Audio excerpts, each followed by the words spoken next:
dwellers.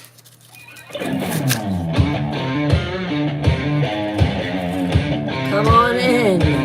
Hey, Karen. 1, 2, 3, 4.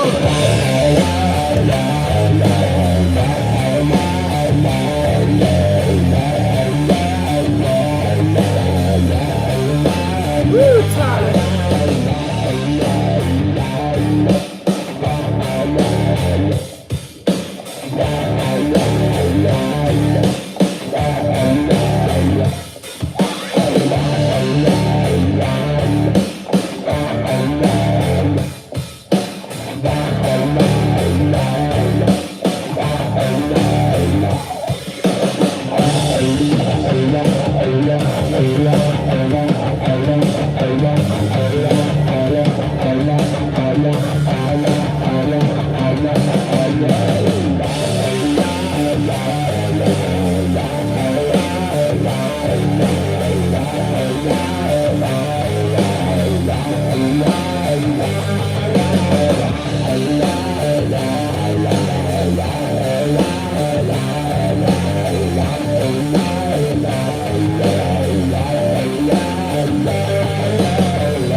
Come on in.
Hey, honey. Hey, Leslie Marie. Hey, Justin. Hey, Pamela. Hey, Melanie.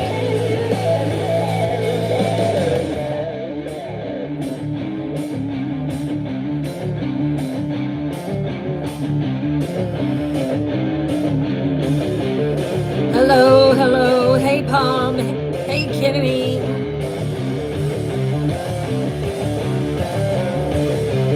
Hey, Julie. Hey, who's that girl? Hey, it's just me. Hey, Lynn. Yeah. Hey, Nikki. Who's ready for a dark fairy tale? I know, Leslie Marie. Hey, Beverly Wright.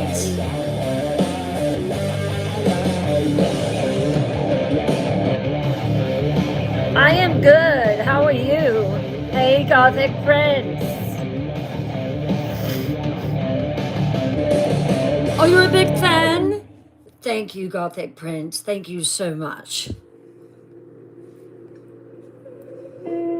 Hello, Mary.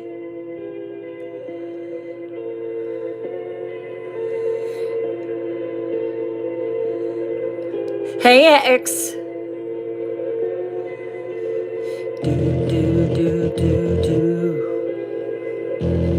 Thank you for sharing the live. Let's start sharing that live, y'all. Hey, Bling Queen.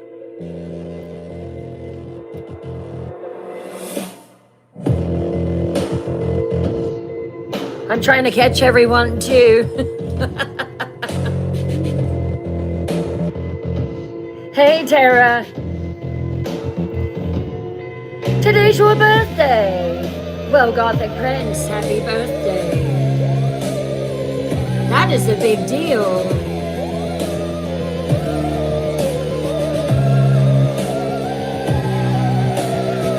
Hey, YouTube.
Hey Tracy. Hey Nana Sherry. Hey Boss Man.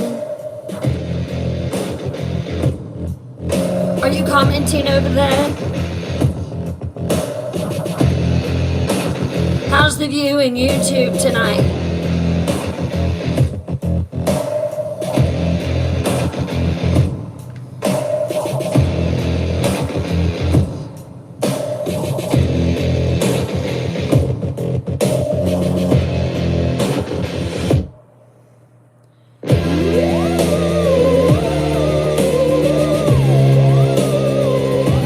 YouTube good? Okay, cool. Can you see Mary Catherine?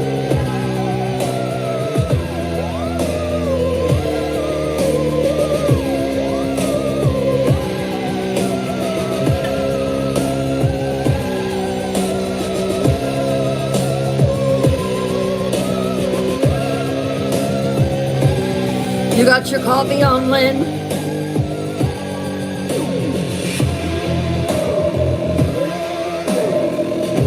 Dark fairy tale nights. Bossman, thank you for sharing the live.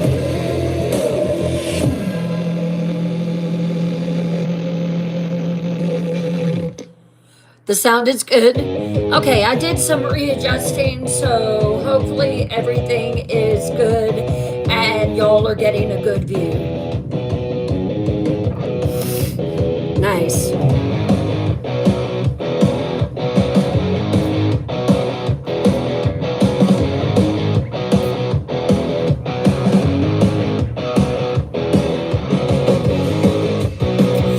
Oh my goodness, you started Christmas shopping? Oh wow. Hey Cece.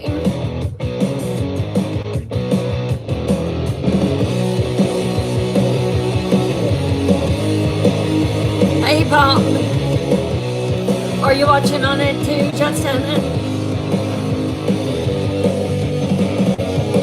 I'm trying to provide a good experience for y'all too.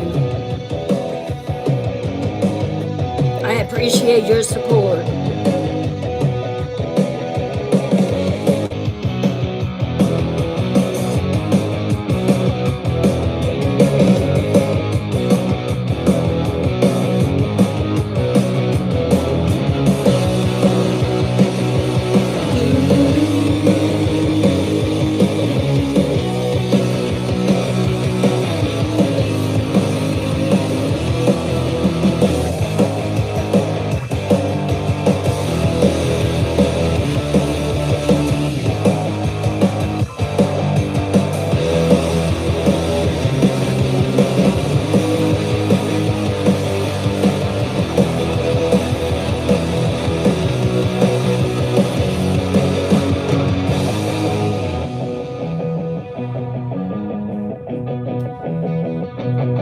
It's a good view.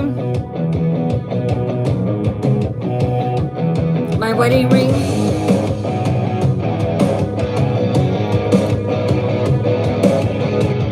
Okay, good. How's the sound? Hello, Johnny McLaughlin from South Lake Tahoe. Welcome in. Johnny, do you like scary stories?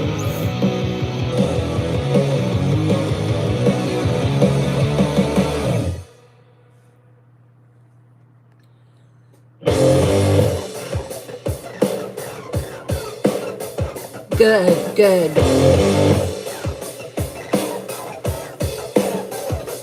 Let me know where you're finding Twisted Tales Live at. Is it on your FYP? Did you just happen to start searching and found it? Let me know. We're trying to gather where our viewers are coming from.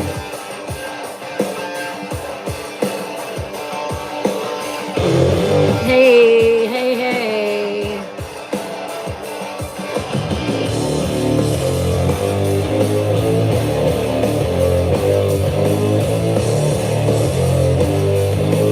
Hello, Parsa.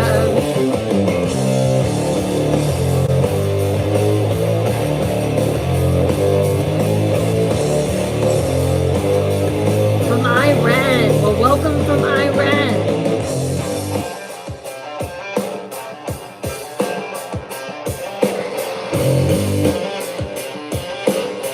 Okay, cool. Just scrolling. Thank you, Johnny. Nikki from Maryland.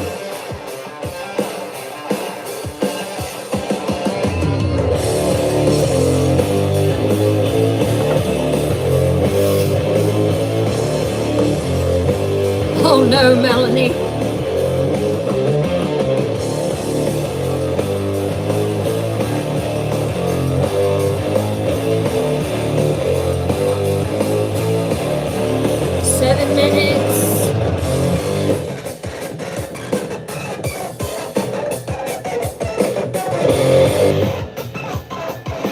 Oh, I'm glad you like it, Johnny.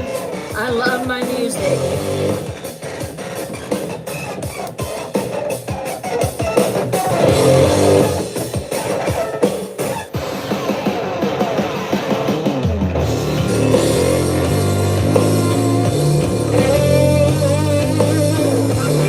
Do you like scary stories over there in YouTube?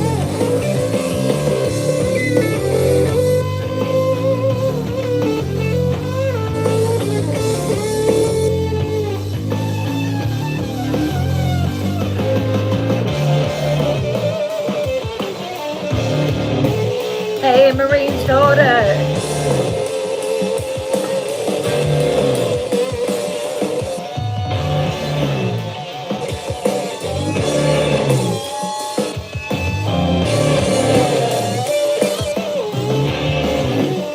Hey, Marine's daughter, how are you?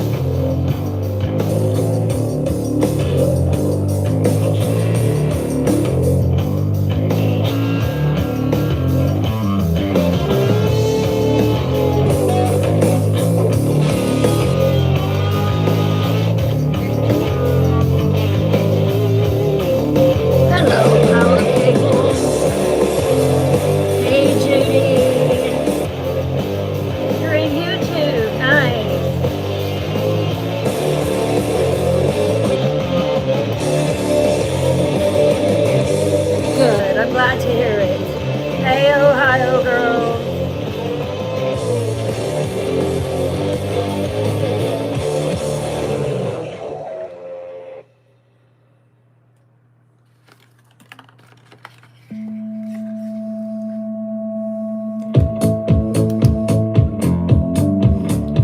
Monday is behind us. Now it's story time.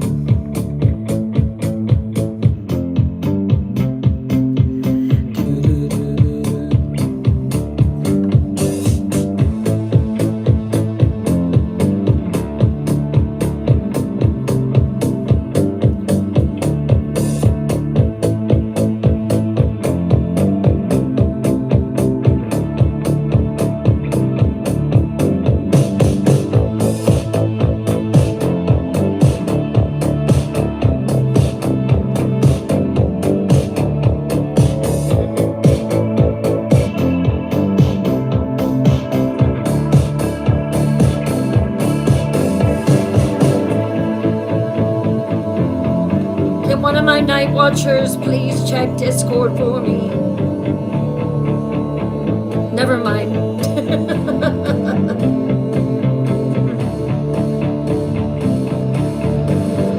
Feel better, Mary.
she?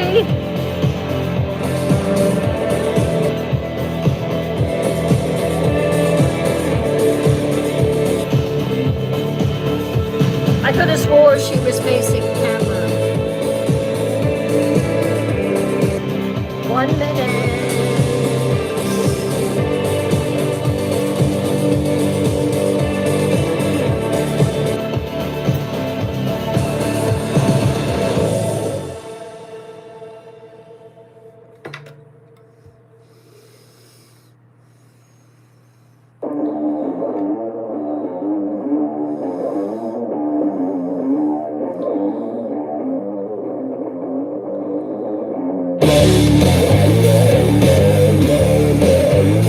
Hey, Bobby Johnson.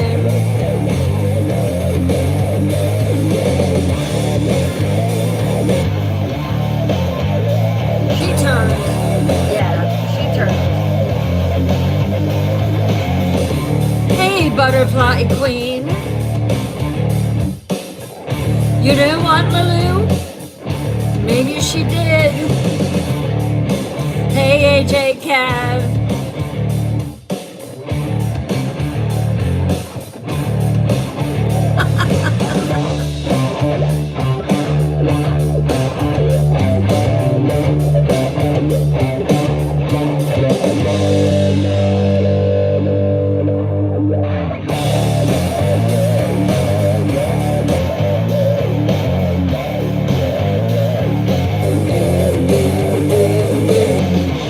Hey, Shirley. Yeah, I know. I know, AJ.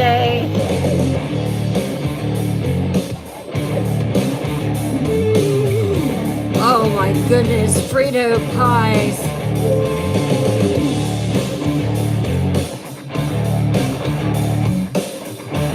Let's start sharing the live. 5 friends, 10 friends, 15 friends. We all have them. Let's share it. Push us out.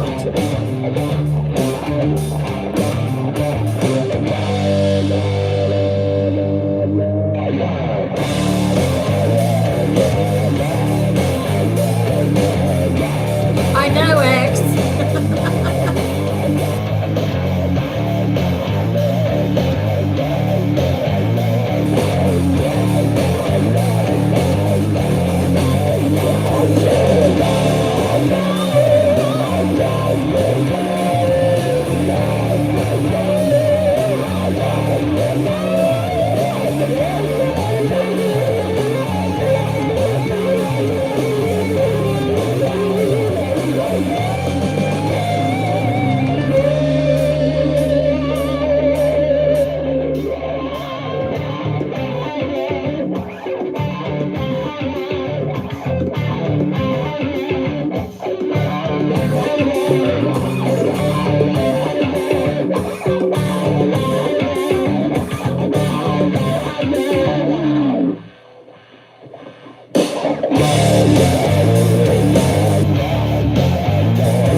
I saw the recording. Thank you so much.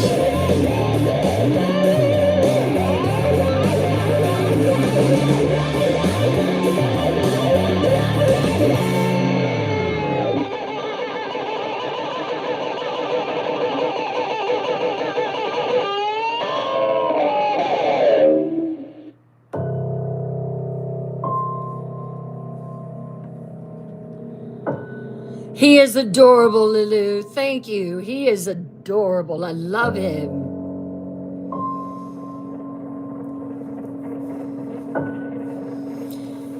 Come on in, make yourselves at home.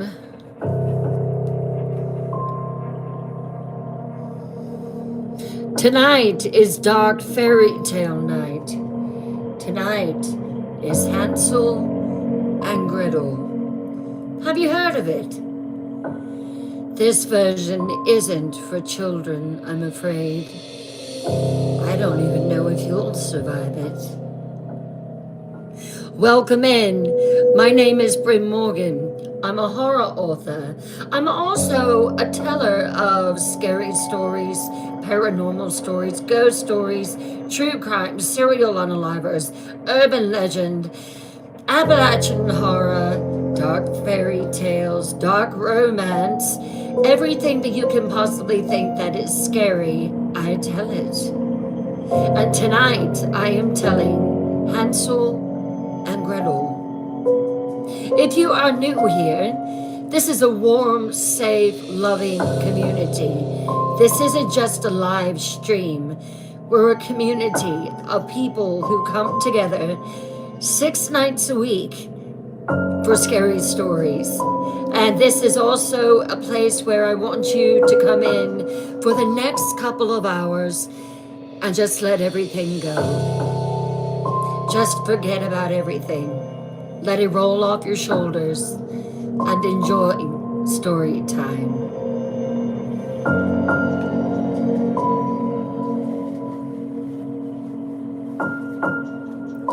Hey, Ruby. Let's go into story time the proper way, though. Lower your lights. Lock your doors. Light a candle for ambiance. But we know it's to chase those shadows away. Pull your curtains nice and tight. Wrap yourself in your warmest blanket to avoid the chills that are about to crawl up your spine. And let's begin.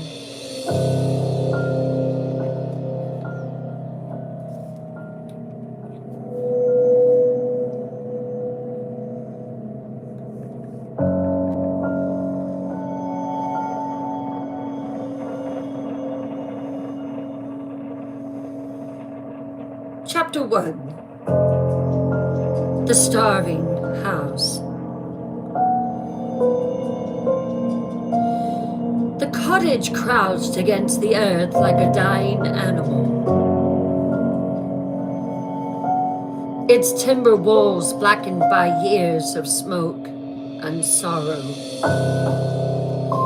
3 winters of famine had gnawed at everything.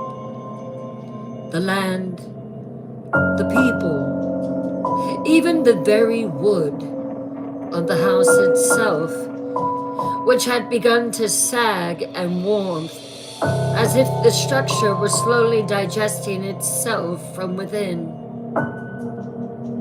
The thatched roof, once golden as summer wheat, now hung in gray, rotting strips that dripped steadily when the rains came, each drop landing with a sound like a clock counting down to some terrible hour. Inside this house of hunger lived 4 souls, though on this particular night, in the depths of the 3rd winter, it seemed as though the very air was trying to decide exactly which one of them deserved to continue breathing. The woodcutter, Henrik, sat hunched at a table that had once groaned under the weight of roasted fowl and fresh bread. Now it bore only emptiness. Scarred wood, worn smooth by desperate hands, marked with the rings of countless empty bowls and scratches of knives that had scraped every last morsel from plates that had been cleaned for weeks. His hands, once strong enough to fell the mightiest oak, now trembled like autumn leaves as he stared into the cold, dead hearth where no fire had burned for 3 days. His voice had become an old man. His face had become a map of suffering. Deep lines carved by sleepless nights, hollows beneath his eyes dark as fresh graves, and a mouth that had forgotten how to form any expression but sadness and despair. His beard, once thick and proud, now hung in thin gray wisp, and when he breathed, the sound was labored, as if each intake of air cost him something precious. But it was not Henrik's suffering that poisoned the very atmosphere of the cottage. No. No, that honor belonged to the woman who sat across from him. Her chair positioned so that her back was always to the small adjoining room where the children slept. As if she could not bear to look in their direction, even if it was by accident. Bertha, for that was her name, though the children had learned never to speak it aloud, was a woman who might have once been a great beauty. If beauty could survive, that is, in a heart where no warmth had ever taken root. Her hair, black as a moonless night, was pulled back so tightly that it stretched her skin taut across sharp cheekbones, giving her face the appearance of a skull wrapped in pale leather. Her lips, the color of old blood, never smiled except when she spoke of things that would bring others pain. She had married Henrik not for love. That much was clear to anyone who watched how she recoiled from his touch. No, she married him for survival. When her first husband had been found frozen in the forest, his body drained of blood in a manner that had made even the village priest cross himself and refuse to speak of it, Bertha had needed shelter. Henrik, who was still grieving his first wife's death in childbirth, had been easy prey for a woman who understood exactly how loneliness could devour a man's judgment.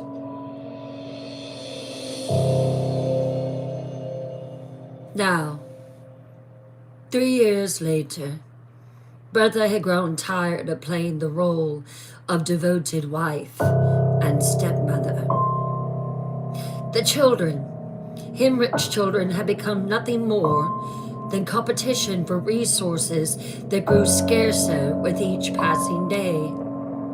Every morsel of bread that passed their lips was food stolen from her own mouth.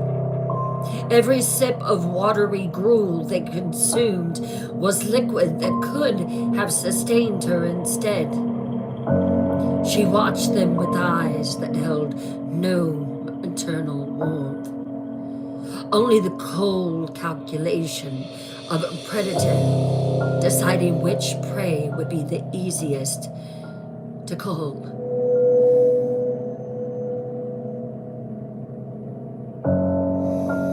In the adjoining room, separated from their parents by nothing more than a thin wooden partition that might as well have been made paper for all the privacy it provided, lay Hansel and Gretel.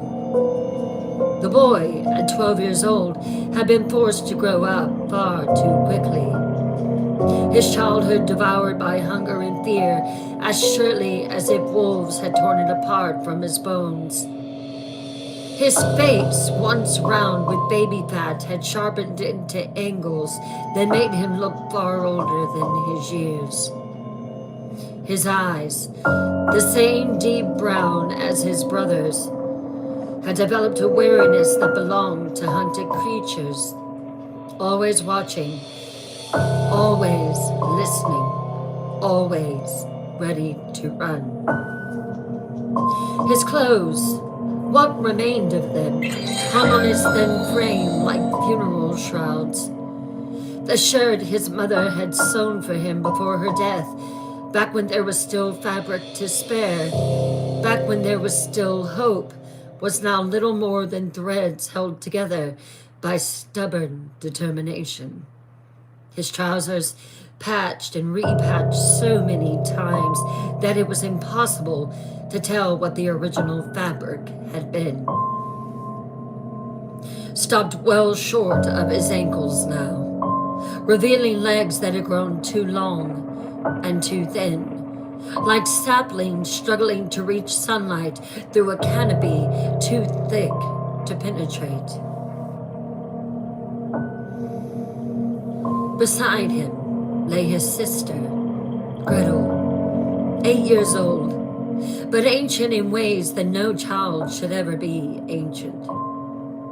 Her hair, once golden as summer sunlight, had dulled to the color of wheat left too long in the field, and it fell in tangles around a face that was still beautiful despite the hollow cheeks and the dark circles beneath eyes that saw too much. She was small for her age. Hunger had seen to that, but there was a strength in her that even starvation could not touch. A core of steel wrapped in silk that had kept her sane when madness might have been a mercy. Her dress, the last gift from her mother before death had claimed her in the birthing bed, was now little more than rags, held together by careful stitching and desperate hope. But Gretel cared for it as if it were made of the finest silk, mending each tear with threads pulled from her own hem, because it was all she had left of the woman who had died trying to bring yet another child into this cold, dark world. On this night, this particular night when the wind howled through the gaps in the walls like the voices of the damned, and the cold seemed to seep through the very foundation stones, Hansel and Gretel lay pressed together for warmth on their thin mattress of moldy straw. They had learned to stay very, very still when voices rose in the main room. When their stepmother's tone took on that particular silky quality that meant someone was about to suffer. And tonight, that tone was more pronounced than it had ever been before. "Henrik," Bertha whispered, her voice carrying clearly through the thin partition despite its softness. It was the kind of whisper that was meant to be overheard, the kind that carried poison wrapped in silk. "Look at us. Look at what we've become." The children could hear their father's labored breathing, the sound of a man slowly drowning in his own despair. "We're dying, Henrik," she continued, and there was a satisfaction in her voice that made both children's blood run cold. "Day by day, morsel by morsel, we're dying. And for what? For children who will grow up to hate us for keeping them alive in this world of suffering?" "Bertha, please lower your voice." "For a boy who will abandon us the moment that he's old enough to swing an axe? For a girl who will marry the first man who offers her a cruel of bread? Bertha, please, they can hear you."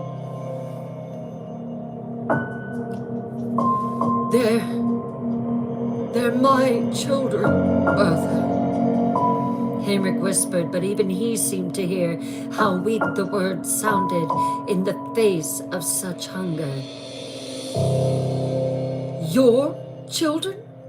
Bertha's laugh was like breaking glass. "When did they last call you father with any warmth, Henrik? When did they last look at you with anything but fear? They know Henrik. They know that we resent every breath they take. Bertha, stop! Every scrap of food they consume. They know that we count each day as a loss rather than a blessing. Henrik, you know this is true. In their bed, Hansel felt his sister's small hand creep across the straw to find his. Her fingers were ice cold, trembling with more than just the winter wind that rattled the shutters. He squeezed her hand gently, a silent promise that whatever came, they would face it together. What do you suggest? Henrik asked, and both children could hear that he already knew the answer, already knew what she would say, and that some part of him, some small, starved part of him, was already prepared to listen.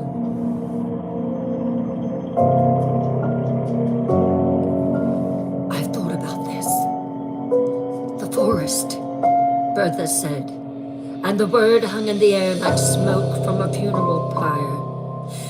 We take them deep into the forest, so deep that the trees themselves will swallow the sound of their voices, so deep that even if they tried to return, which they won't, because children are weak and the forest is strong, they could never find their way back to burden us with their need. Bertha, that's murder. No, Bertha corrected, and her voice was gentle now, almost loving, which made it infinitely more terrifying. That's mercy. Mercy for them, because they'll be free from this slow starvation, this daily dying that we call life. And mercy for us, because we'll finally be able to survive without their constant drain on our resources, Henrik. By spring, we'll have recovered. By next winter, we'll have enough stored away to weather any storm. But only if we're feeding 2 mouths instead of 4.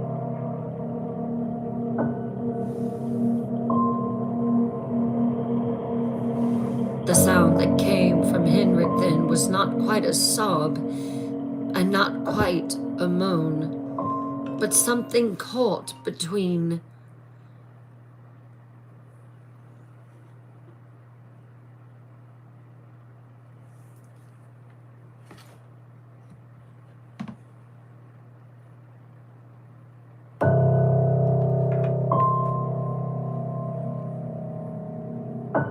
But something caught between the two. The sound of a man's soul tearing in half. The children heard him rise from the chair, heard his heavy footsteps cross the floor, heard the creak of the bed as he collapsed onto it without even bothering to undress. Henrik, tomorrow, Bertha said, and her voice carried a note of triumph that made both children want to vomit. Tomorrow, when the sun rises, we'll tell them we're going to gather firewood deep in the forest. We'll take them so far from home that the very stars will be different. And then we will simply walk away while they're distracted. By the time that they realize we're gone, they'll be so lost that finding home will be impossible. And what if they die, Bertha? Henry asked, though his voice suggested he already knew he would do as she asked. Then, my dearest husband, then they die free, Bertha replied. Free from hunger, free from cold, free from the disappointment of living in a world that has no place for extra mouths to feed. Really, husband, when you think about it that way, we're giving them the greatest gift we can offer. An end to their suffering. And you know it's true.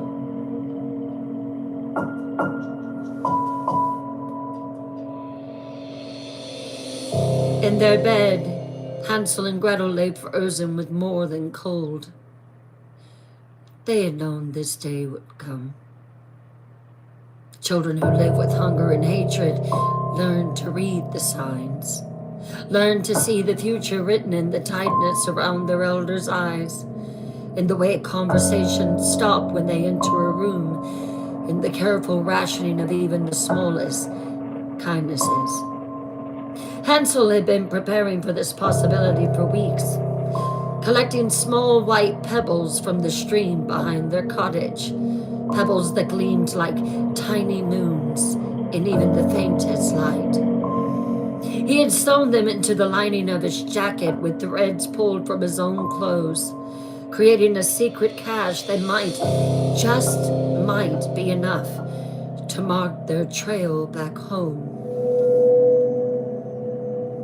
But as he lay there listening to his stepmother's satisfied breathing and his father's quietly breaking heart, Hansel began to understand that coming home might not be the salvation he imagined.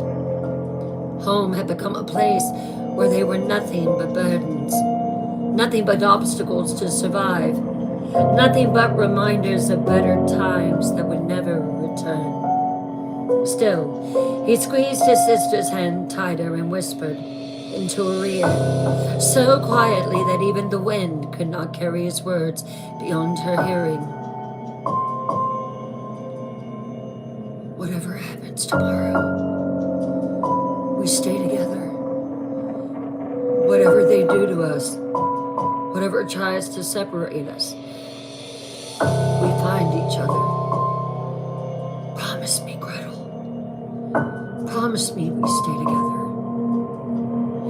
Her whispered promise was so soft it was barely breath. Together. Always together, Hansel.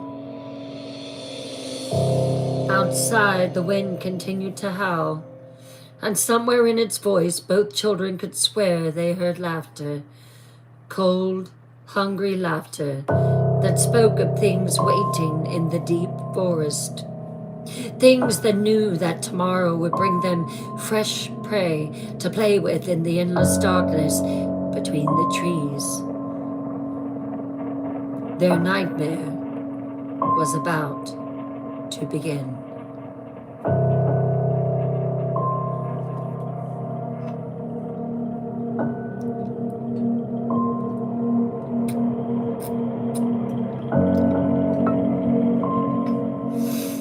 Chapter 2, The Trail of Bones.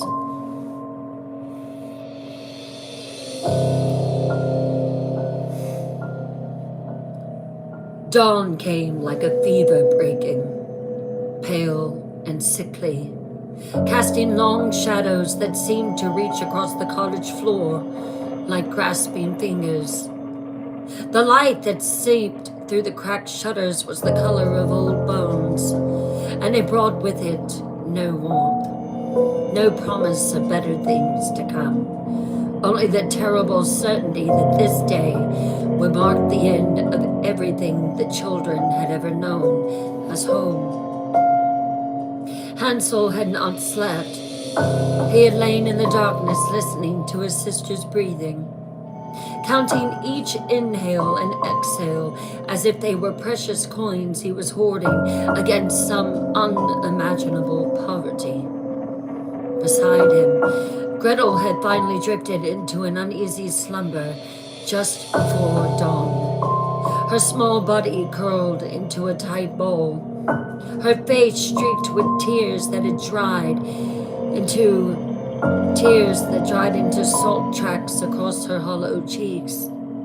The boy's hand moved carefully to his jacket, feeling the reassuring weight of the pebbles sewn into the lining. Each small stone was a hope, a chance, a tiny rebellion against the fate that had been decided for them in whispered conversations that they were never meant to hear. He had counted them obsessively through the long night, 37 smooth white stones, each one carefully selected for its ability to catch and hold even the faintest glimmer of light. "Children," Bertha's voice rang out suddenly, cutting through the morning air like a blade wrapped in silk. "Children, wake up! We have such a wonderful adventure planned for today." The artificial cheer in her tone made both children's skin crawl. They had never heard her speak to them with anything approaching kindness, and this grotesque parody of maternal warmth was somehow more terrifying than any cruelty that she had ever shown them. Hansel felt his sister jolt awake beside him, her eyes wide with the instant alertness of prey animals who know that the predator is near. "Come now, don't dawdle," Bertha continued, and they could hear her moving around the main room, the rustle of fabric, the scrape of the chair against the floor. "Your father has decided that today is the perfect day to venture deep into the forest to gather firewood. Won't that be exciting? Just the four of us, together, exploring the deepest, darkest parts of the woods. Hurry now." Hansel and Gretel exchanged a look that held volumes of unspoken communication. They had developed this ability over the years of living under Bertha's roof, the capacity to speak without words, to share thoughts and fears and small comforts through nothing more than a glance.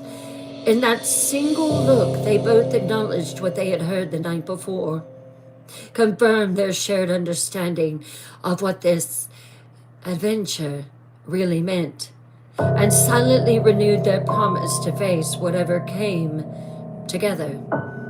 They rose from their bed of straw like ghosts materializing from the morning mist, their movements careful and deliberate. Hansel helped his sister to her feet, steadying her when she swayed slightly. She had grown thinner over the past weeks, and the constant hunger made her dizzy when she stood too quickly. Together they smoothed their ragged clothes as best they could, finger-combed their tangled hair, and prepared to face the day that would change everything. When they emerged into the main room, they found their father standing by the cold hearth, his back to them, his shoulders slumped with the weight of his guilt. He did not turn to greet them. He did not meet their eyes, did not speak.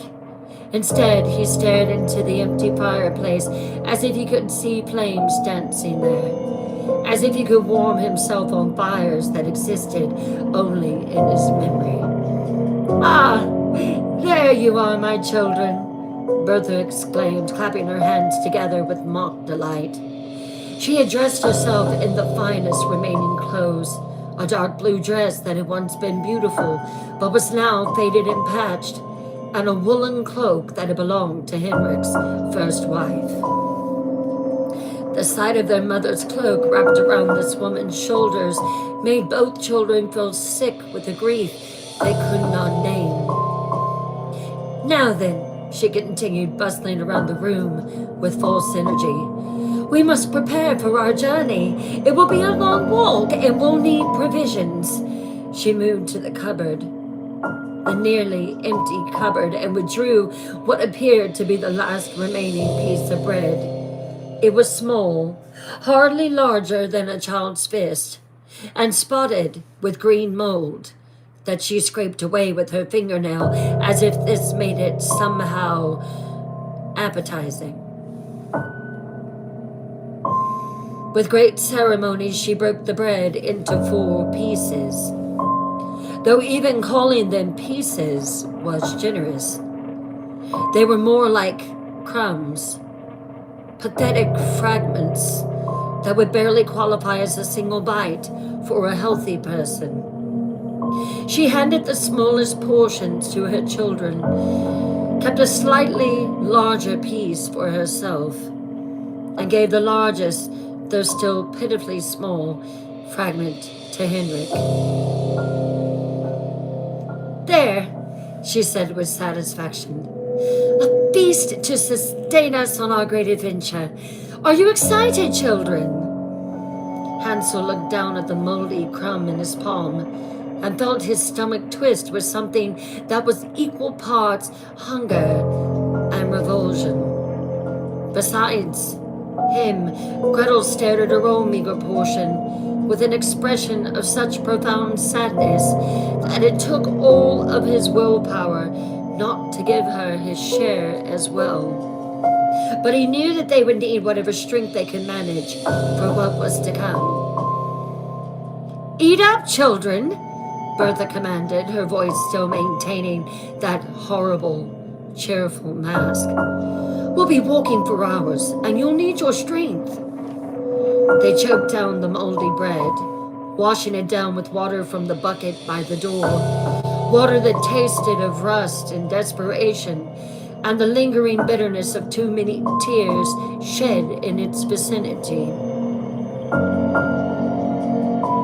Henrik finally turned from the fireplace, and when the children saw his face, they both took an involuntary step backward. His eyes were red-rimmed and hollow, his cheeks wet with tears he hadn't bothered to wipe away. He looked like a man attending his own execution, like someone who had already died inside and was simply waiting for his body to catch up with his soul. Come, he said, and his voice was barely above a whisper. We should go. The morning is wasting away. He gathered the few remaining possessions, a rusted axe, a frayed rope, a canvas sack that had more holes than fabric, and moved toward the door with the mechanical movements of a man sleepwalking through his worst nightmare. Bertha followed close behind, practically vibrating with barely controlled and contained excitement, her eyes bright with an anticipation that made both children's blood run cold. The forest in early morning was a cathedral of shadows and whispered secrets. Ancient trees stretched their gnarled branches overhead, creating a canopy so thick that the pale sunlight could only penetrate in scattered sickly beams that illuminated patches of moss-covered ground like spotlights on a stage where tragedy was about to unfold. At first they followed familiar paths, the same routes Henrik had used for years when gathering wood or checking his snares. Hansel recognized the landmarks, the lightning-split oak that stood like a skeletal hand reaching toward the sky, the cluster of standing stones that the villagers claimed had been placed there by giants in the time before memory, the small stream that burbled and laughed as if it knew jokes too dark for human understanding. But as they walked deeper into the forest, following what appeared to be Bertha's direction rather than Henrik's woodsman instincts, these familiar markers began to disappear. The paths grew narrower, more overgrown, until they were barely visible tracks that might have been made by animals rather than humans. The trees pressed closer together, their branches intertwining overhead until the children could see only fragments of sky, like pieces of a broken mirror, reflecting a world they were being carried away from forever.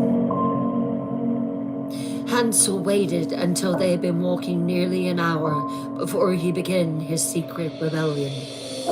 When Bertha's attention was focused on directing Henrik toward increasingly obscure paths,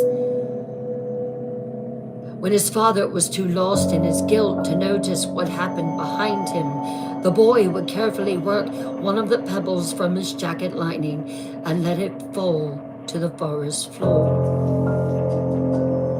Each pebble represented a small victory, a tiny act of defiance against the fate that had been chosen for them. He dropped them at irregular intervals, making sure they fell in spots where they would catch what little light filtered through the canopy, creating a trail of hope that led toward everything they were leaving behind. The first pebble fell beside a moss-covered log shaped like a sleeping giant. The second landed near a mushroom ring that the village children had always been warned to avoid. The third rolled into a small depression beside the path where it nestled among fallen leaves like a pearl in a setting of decay. As they continued walking, the forest began to change in ways that had nothing to do with the familiar progression from cultivated woods to wild timber. The very air seemed to grow thicker, harder to breathe, as if they were descending into some vast underground chamber instead of walking through woodland. The sounds that had accompanied them at the beginning of the journey, the chirping of birds, the rustle of small animals in the underbrush, the whisper of wind through leaves, gradually faded away until they walked in silence so complete it felt like being wrapped in a burial shroud. The trees themselves seemed to be watching them, their bark scarred with patterns that looked disturbingly like faces frozen in expressions of pain or hunger. Gretel found herself looking away quickly when her eyes lingered too long on these natural formations, because the longer she stared, the more convinced she became that the faces were actually moving, actually tracking their progress with eyes that held no warmth, no mercy, no recognition of their humanity. "How much farther, brother?" Henrik asked at one point, though his voice sounded strange in the unnatural quiet, muffled and distorted as if the forest itself were swallowing his words before they could travel more than a few feet. "Oh, not much farther now. Come along," Bertha replied, and there was something in her tone that made the children glance at each other with growing alarm.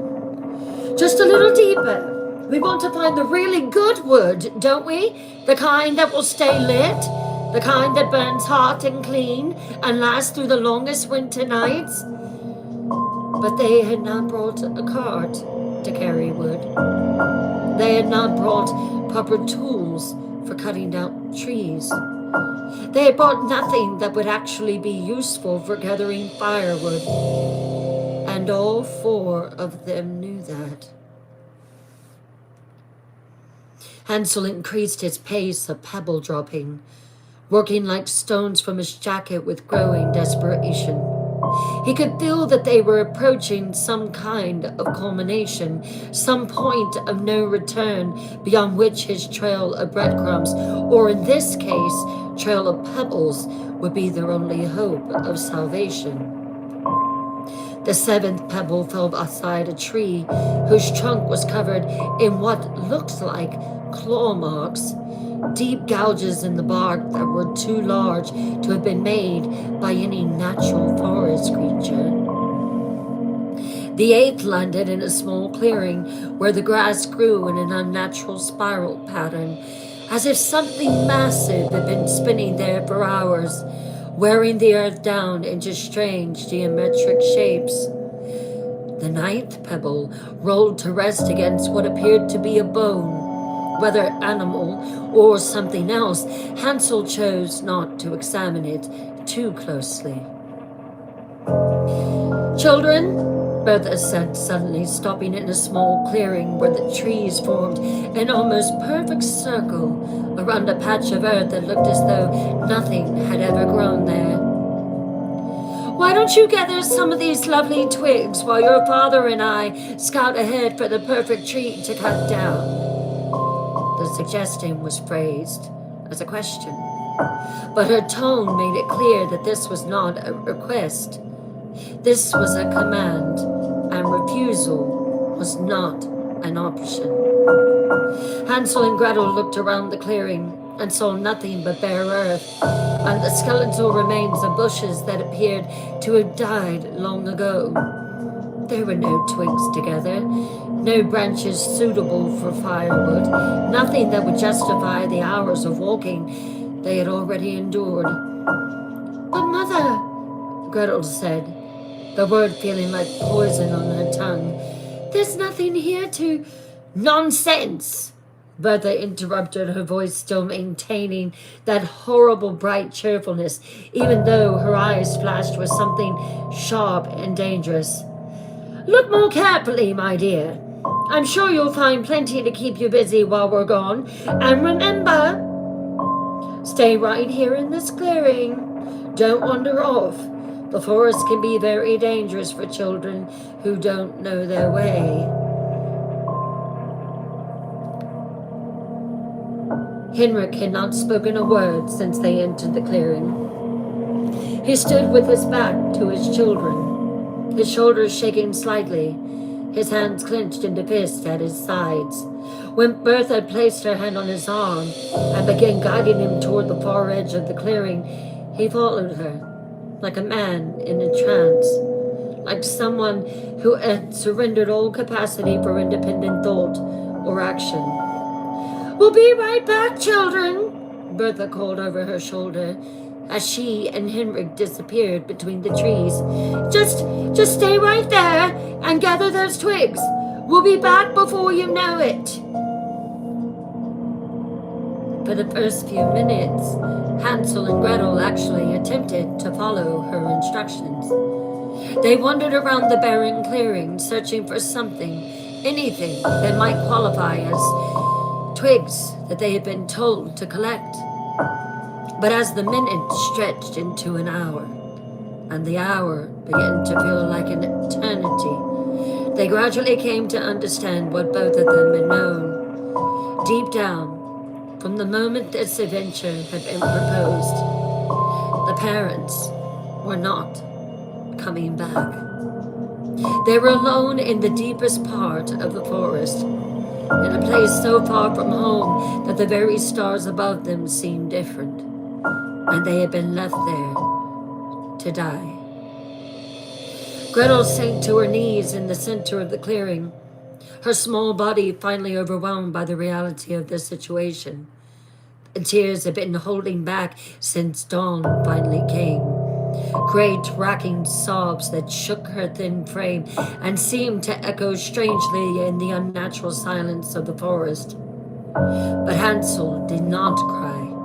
Instead, he knelt beside his sister and pulled her close, wrapping his arms around her as if he could shield her from the enormity of their abandonment through sheer force of will. "It's all right," he whispered into her hair, though they both knew that it was a lie. "I dropped pebbles, Gretel. All along the path, I dropped white pebbles. They will show us the way home. When the moon rises tonight, they'll shine like stars, and we'll follow them right back. We'll go home and we'll figure out what to do then." Gretel pushed back to look at her brother's face, searching his eyes for any sign that he was simply trying to comfort her with false hope. But what she saw there was determination and love and a fierce protectiveness that gave her the strength to wipe away her tears and nod. "Together?" she asked, echoing their promise from the night before. "Together," he confirmed. "Always together." As if summoned by their words, the moon began to rise through the canopy above them. Its light pale and cold, but welcome nonetheless. And there, scattered along the path that had traveled, Hansel's pebbles began to gleam like falling stars, creating a trail of light that led back through the darkness towards something that might, if they were very lucky and very careful, still be called home. But as they prepared to begin their journey back through the nightmare forest, neither child noticed the figure that watched them from the shadows between the trees. a figure that had been following their scent since the moment they entered the deep woods. A figure that smiled with too many teeth and flexed fingers that were far too long. A figure that had been waiting so very patiently for children to wander into its domain.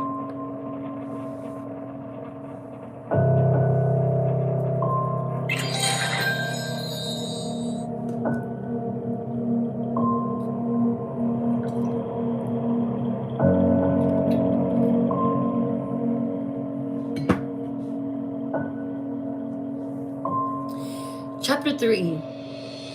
The Return of the Unwanted. The moon hung above them like a dead eye, its pale light filtering through the canopy in silver streams that turned the forest into a landscape of ghosts and shadows. Each of Hansel's carefully placed pebbles caught that cold radiance and held it, glowing like tiny beacons of hope, scattered along the path that led away from their abandonment and back toward what, exactly?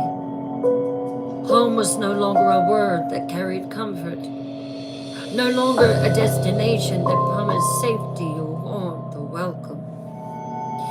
But it was the only destination they had. Hansel and Gretel moved through the forest like spirits returning from the grave, their footsteps barely disturbing the carpet of dead leaves beneath their feet. The boy led the way, his eyes fixed on the trail of pebbles that marked their salvation, while his sister followed close behind, one small hand clutching the back of his ragged jacket as if letting go would mean disappearing forever into the hungry darkness that pressed against them from all sides. They had been walking for hours, retracing their steps through a forest that seemed entirely different in the moonlight. Trees that had appeared merely ominous during the day now loomed like ancient sentinels, their branches reaching across the path like arthritic fingers desperate to snare unwary travelers. The silence that had accompanied them on the journey in the deep woods had been replaced by sounds that were somehow worse. Distant rustlings that might have been wind through leaves, or might have been something large moving just beyond the edge of vision. Soft whispers that could have been breezed through branches, or could have been voices speaking in languages that predated human speech. More than once, Hansel found himself glancing over his shoulder, certain that he had heard footsteps matching their pace, convinced that something was trailing them through the shadows, just beyond the reach of the moonlight. But each time he turned, he saw nothing but empty forest, nothing but the ordinary darkness that filled the spaces between trees. Still, the feeling persisted. The crawling sensation along the back of his neck that told him they were not alone. That something with eyes far better adapted to darkness than their own was observing their purposes with the patient interest of a predator deciding when to strike. Gretel felt it too. He could tell by the way her grip on his jacket grew tighter with each passing hour, by the small involuntary sound she made when branches creaked overhead or when some night bird called out from the canopy above them. She pressed closer to his back as they walked until he could feel her trembling through the thin fabric of his clothes, until her fear became another weight he carried along with his own terror and the crushing responsibility of keeping them both alive. "Hansel," she whispered at one point, her voice so quiet that it was barely audible even to him. "Brother, there's something behind us." He stopped walking and listened, straining his ears against the forest symphony of subtle menace. For a long moment he heard nothing unusual, just wind, just the distant calls of nocturnal hunters, just the ordinary sounds of a woodland night. But then, just as he was about to reassure his sister that her imagination was playing tricks on her, he heard it too. The soft pad of footsteps that stopped abruptly when they did. The sound of something large trying very hard to move silently through undergrowth that had no patience for stealth. "Keep walking," he murmured back to her, his voice steady despite the ice water that had suddenly replaced the blood in his veins. "Don't look back, Gretel. Don't run. Just keep walking. Whatever it is, running will only make it chase us, and we don't know these woods well enough to outrun anything that calls them home." They continued along the pebbled trail, and now their careful, quiet progress had taken on a new urgency. Hansel found himself counting the glowing stones as they passed them, using the diminishing numbers as a way to mark their progress towards safety. 23 pebbles meant they were still deep in the forest heart. 18 meant they were approaching the halfway point. 12 meant they might actually survive this night. But as they drew closer to the forest edge, closer to the familiar landmarks that marked the boundary between the wild woods and the cultivated lands near the village, the sound of pursuit grew bolder, less concerned with concealment.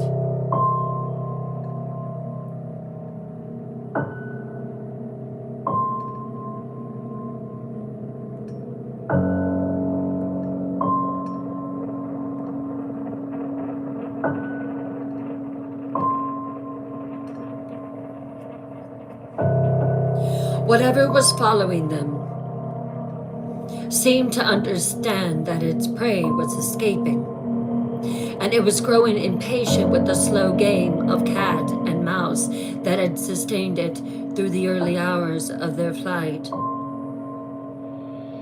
When they finally emerged from the tree line and saw their cottage crouched in the distance, a dark shape against the slightly lighter darkness of the surrounding fields, both children felt a complex mix of emotions that had nothing to do with homecoming joy. Relief, certainly, that they had survived the forest and whatever had been stalking them through its shadows, but also dread, because they were returning to a place where they were not wanted, to people who had already demonstrated their willingness to abandon them to death rather than share their meager resources. The cottage looked exactly as they had left it that morning, which felt like a lifetime ago now. Through the sun had not yet begun to show itself above the eastern horizon. The same cracked shutters, the same sagging roof, the same general air of defeat and decay that had been slowly consuming their home, along with everything else they had once held dear. But there was something else now. Something that made both children stop in their tracks while still 50 yards from their own front door. Light. Warm, golden light spilling from the windows and the gap beneath the door. Light that spoke of fires burning in the hearth and candles lit against the darkness. Light that meant Himrik and Bertha were awake in the depths of the night, were active, and were celebrating. "Why are they awake?" Gretel whispered, voicing the question that had frozen them both in place. "Why are there lights? Why does it look like they're having a party?" Hansel had no answer, but the sick feeling in his stomach suggested possibilities that he didn't want to voice aloud. They crept closer to the cottage, moving now with the stealth that they had learned during years of trying to avoid Bertha's attention, years of making themselves small and quiet and invisible whenever possible. When they reached the windows, they crouched beneath the sill and listened to the voices within. Voices that carried clearly through the thin walls and spoke of things that turned their blood to ice water in their veins. Told you it would work, Henrik, Bertha was saying, and there was the lightness in her tone that neither child had ever heard before. A genuine happiness that was more terrifying than any cruelty she had ever shown them. I told you that once they were gone, once we didn't have to feed them or worry about them or listen to their constant needs, everything would be better.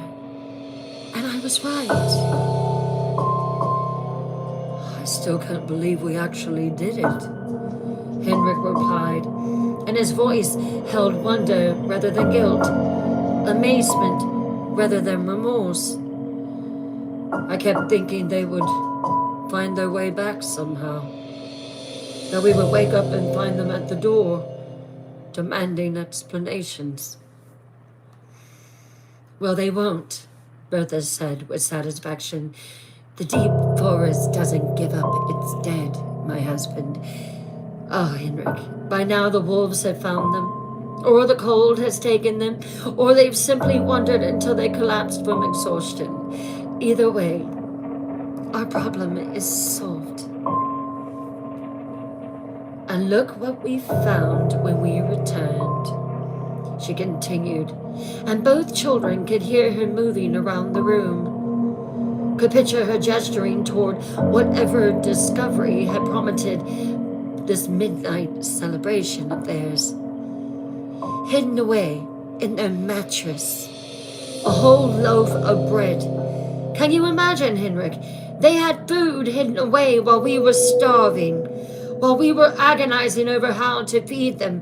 The selfish little creatures were hoarding provisions while watching us waste away. Hansel and Gretel exchanged a look of complete bewilderment. There had been no hidden bread, no secret stores of food. They had been as hungry as everyone else, had gone to bed each night with empty stomachs and awakened each morning to the same gnawing need that had defined their existence for months. They must have stolen it, Henrik said, and there was a note of growing anger in his voice that justified retroactively the terrible thing that they had done. Yes, they must have stolen it and hidden it away while their own family starved. We were right to leave them, Bertha. We were right to rid ourselves of such selfishness. Of course we were right, she agreed. And now look, we have enough food to last us through the rest of winter, enough to rebuild our strength, to prepare for spring, to start over without the constant drain of feeding extra mouths. By next year, we'll have forgotten we ever had children at all. The words hit the children like physical blows, each syllable a knife thrust into hearts that had already been wounded beyond repair. But what hurt even more than the casual way their parents spoke of their deaths was the obvious lie about the hidden bread. The way their own hunger and desperation had been rewritten into a narrative of greed and betrayal that justified the abandonment. They had not hidden food. They had never taken more than their share of anything. But somehow, in the few hours since their abandonment, their parents had managed to find evidence of sins that they had never committed. Proof of selfishness that existed only in the minds of people who needed to believe that they had done was not only necessary, but righteous. Hansel stood slowly. His face set in an expression that made him look far older than his 12 years. Beside him, Gretel rose as well, her small frame somehow radiating a dignity that had been forged in the crucible of absolute betrayal. Together, they walked to the front door of the cottage that had once been their home. Hansel raised his hand. and knocked. The sound echoed through the night air like a death knell, like the tolling of a bell that announced the end of one world and the beginning of another.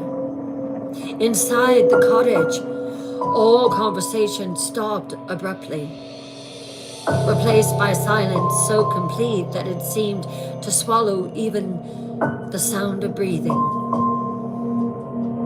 "Henrik!" Bertha's voice came through the door, thin and wavering, with something that might have been fear. "Henrik, did you hear?" "It's nothing," Henrik replied, but his voice lacked conviction. "Just the wind, just the house settling, just..." Hansel knocked again, harder this time, a sound that could not be dismissed or explained away. They heard footsteps approaching the door, heavy, reluctant footsteps that seemed to drag across the floor as if walking through deep mud. They heard the scrape of the wooden bar being lifted, the creak of hinges that protested this late night disturbance. The door opened slowly, revealing Henrik's face in the golden lamplight within. For a moment he simply stared at them as if they were apparitions, as if his guilty conscience had finally conjured the ghost of the children he had murdered to torment him for his sins. His face went through a series of transformations that were fascinating and horrible to witness. Surprise giving way to disbelief, disbelief crumbling into fear, fear hardening into something that looked almost like anger, as if their survival was a personal affront to the new life he had been planning without them. You're supposed to be dead," he whispered, and the words hung in the air between them like an accusation.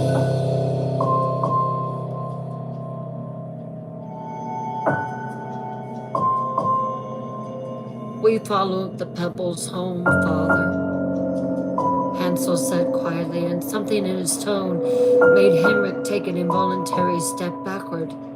The boy's voice carried a new quality, not defiance exactly, but a kind of weary knowledge that suggested he had seen through all the lies and justifications and found them wanting.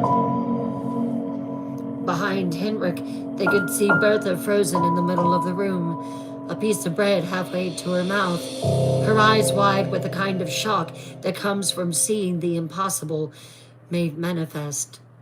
On the table before her sat what appeared to be an entire loaf of fresh bread, bread that certainly had not been in the cottage when they left that morning, bread that had been produced from somewhere to support the story of their supposed theft and betrayal. "The pebbles led us home," Gretel added, her small voice carrying across the threshold like judgment passed down from some higher court. "All the way back through the forest, past all the dark things that tried to follow us, back to the place where you left us to die." For a long moment, the four of them stood frozen in this tableau of accusation and guilt. Children and parents staring at each other across a chasm that had been carved by betrayal and could never be bridged again. The warm light spilling from the cottage, which had seemed to welcome from a distance, now felt harsh and exposing, illuminating truths that all of them would have preferred to leave buried in darkness. You can't come back," Bertha said suddenly, her voice sharp with panic. "You can't just... We thought you were... We don't have room for... There isn't enough."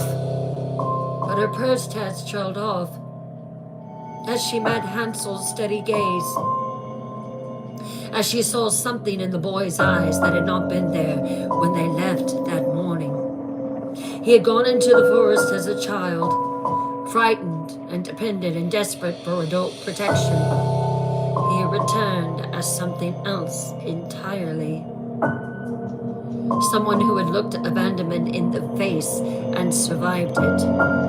Someone who had been tasted and tested by darkness and found reserves of strength that even he had not known he possessed. "We'll come in now," he said, and it was not a request. "We're cold and tired, and we've been walking all night through a forest full of things that wanted to eat us. We'll come in, and we'll sit by the fire, and tomorrow we'll talk about what happens next." Henrik stepped aside, not out of welcome, but out of something that might have been fear, or shock, or simple inability to process what was happening. The children walked past him into the cottage that had once been their home, but which now felt like an enemy territory, a place where they were unwelcome invaders rather than returning family members.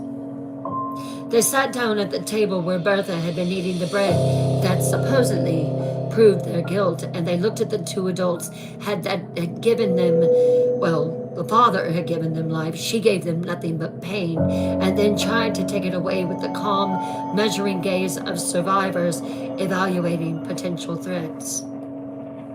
The cottage was exactly as they had left it, but everything had changed, nothing the less.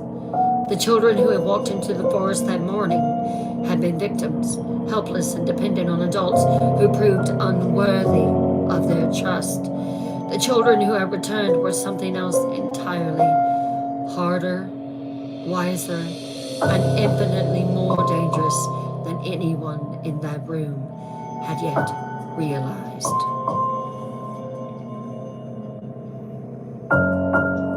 "We'll sleep in our bed tonight." "Yes, we'll sleep in our bed tonight," Gretel said quietly, her voice carrying a finality that brooked no argument.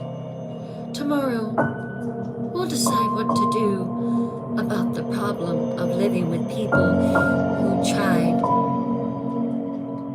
to murder us." As if summoned by her words, something howled in the forest behind them, long and mournful and hungry, a sound that spoke of predators who had been cheated of their expected prey and were not pleased about the disappointment.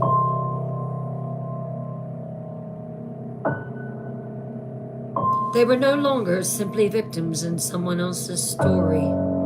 Now they were players in a game whose rules they were just beginning to understand. And the next move would be entirely on their own. Outside, the things that had followed them through the forest settled down to wait. They had found the scent trail now, had located the dwelling where their prey had taken shelter. Time was nothing to creatures that had been hunting in these woods since before humans learned to walk upright. They could wait. They had all the time in the world. Let's take an intermission, and when we come back, I will continue the story of Hansel and Gretel.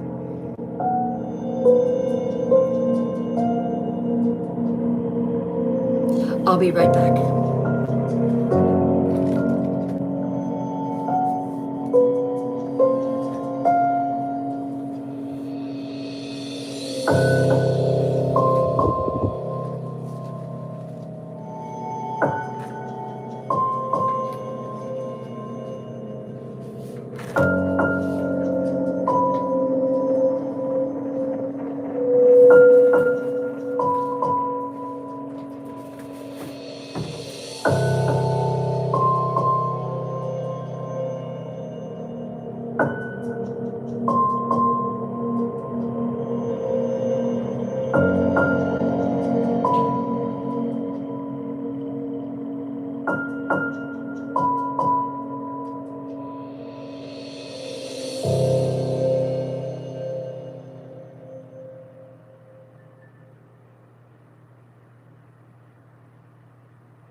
How's it going?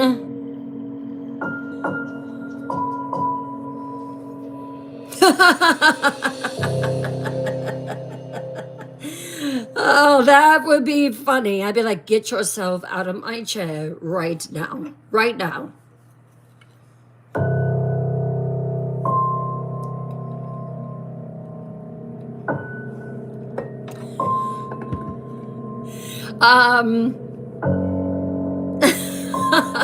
I left you alone with the creepy doll.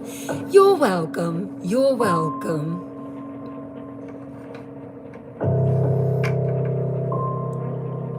You would cry. That's funny, Rebecca. Hello, Mia.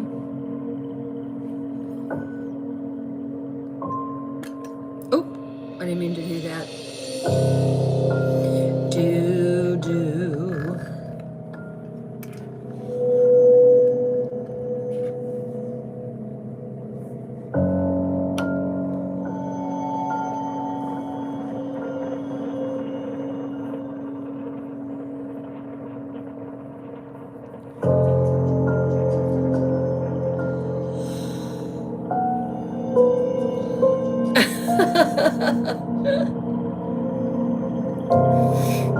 It is hot in this room tonight. Oh my goodness, I'm trying to deal with it.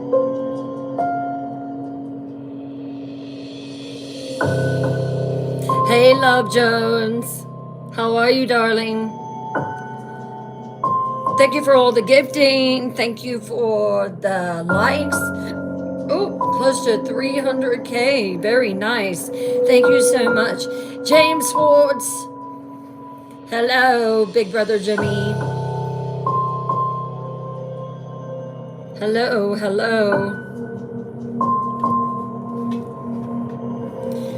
All right, we're picking up subscribers on YouTube. If you are brand new in here and you haven't followed yet, please, please, please go follow if you would.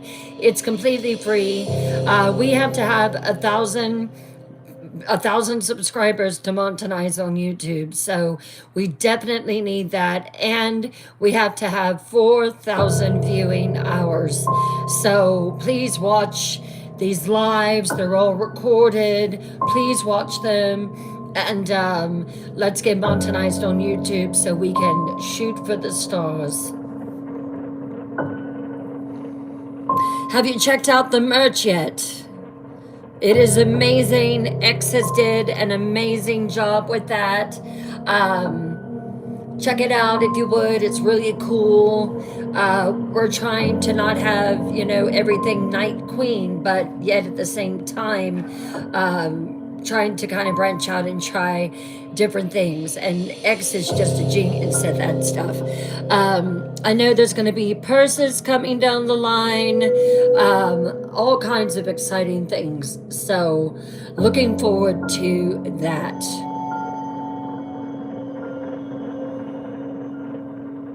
If you like scary stories, hit that follow button and the notification bell and never miss another Twisted Tales Live.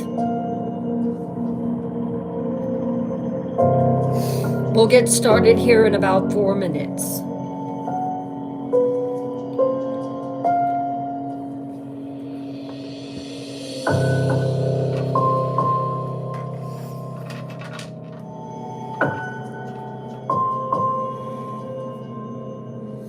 Yes, I would like to have 400K.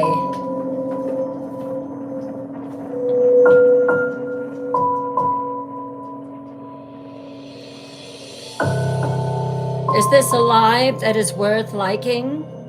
That's the question.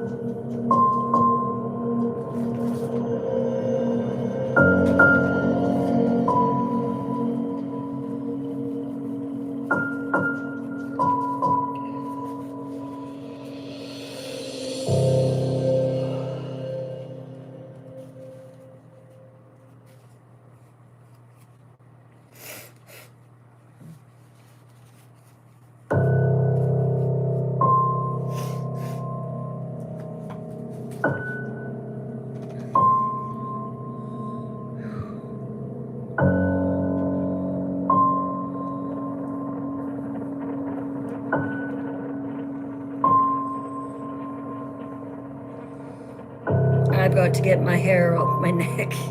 It is burning me up right now.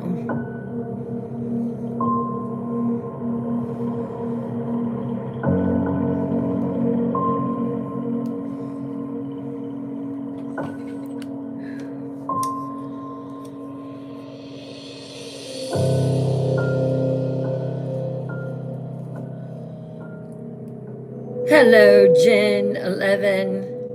Or 11, Jen 11. Hello, how are you?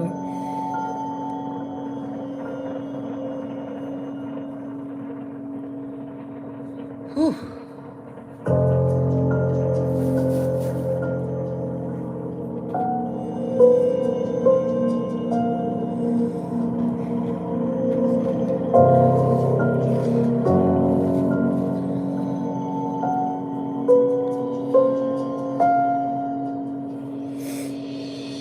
The thing about YouTube is you don't even have to leave. You can just go to my bio, click the link, and there you go. Thank you, Mia. Thank you. Hey, Magic Moon. You haven't met Mary Catherine. Her name is Mary Catherine. She has moved. She had moved her face this way. Now she's back this way. Mary Catherine. She's creepy.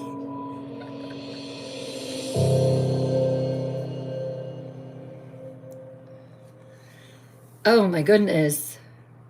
This is your favorite crown? I love this one.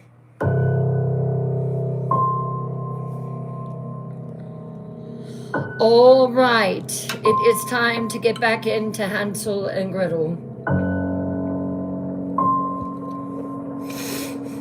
K, with a K, Mary Catherine. I believe you're right, X. I believe you're right.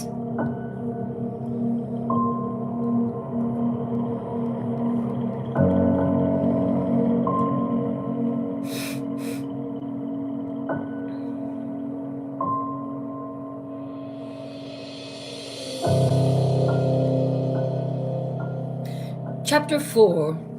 The Bread of Betrayal.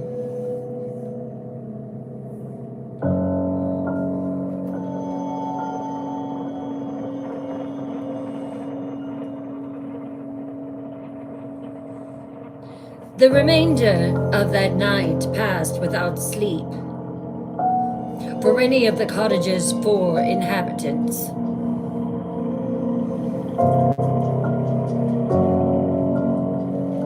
Though it was for vastly different reasons. Henrik and Bertha huddled together in their bed, whispering frantically about what to do with children who had proven impossible to kill. While in the adjoining room, Hansel and Gretel lay on their straw mattress with eyes wide open, listening to every word and understanding with terrible clarity that comes from having all illusion stripped away, that this was merely the intermission between acts of a play that would not end until one side or the other was permanently silenced. The children's transformation was complete now, though the adults had not yet grasped the full implications of what their betrayals had wrought. Where once there had been 2 frightened, dependent young souls clinging to the hope that their family might somehow survive the famine together, there now lay 2 small predators who had learned the most important lesson the world had to offer, that survival meant trusting no one, depending on no one, and being prepared to do whatever was necessary to protect the only person in the world who truly mattered, each other. Dawn arrived like a reluctant witness to a crime scene, its pale light filtering through windows that had been shuttered against more than just the cold. The cottage felt smaller somehow, as if the walls themselves had contracted during the night, drawing the 4 occupants into a space too crammed to contain the enormity of what had passed between them.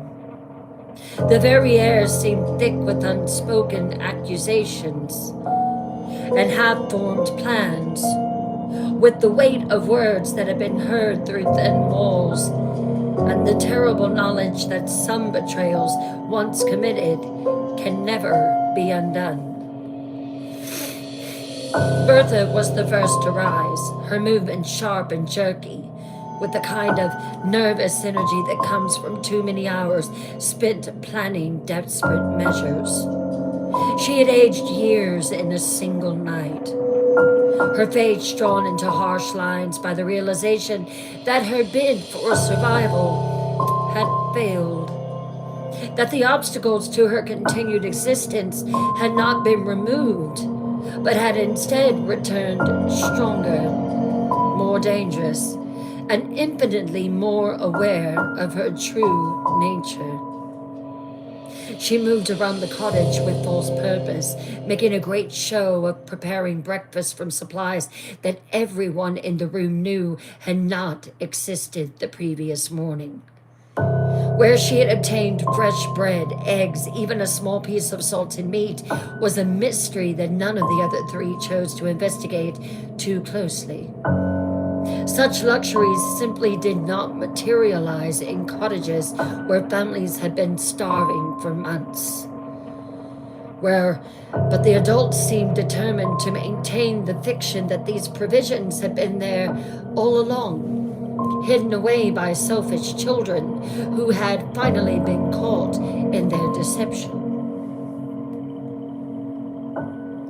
"Children," she called out with that same artificial brightness that had heralded their journey into the forest, that same sickeningly sweet tone that now served as a warning signal for Hansel and Gretel. "Come and have some breakfast. We have such wonderful plans for today." The siblings exchanged a look that contained volumes of silent communication. They had spent the dark hours developing their own plans, their own understanding of what needed to happen next. The adults in the next room were not the only ones capable of deception. And children who had survived abandonment in a forest full of hungry shadows were more than capable of playing whatever games were required for their continued survival.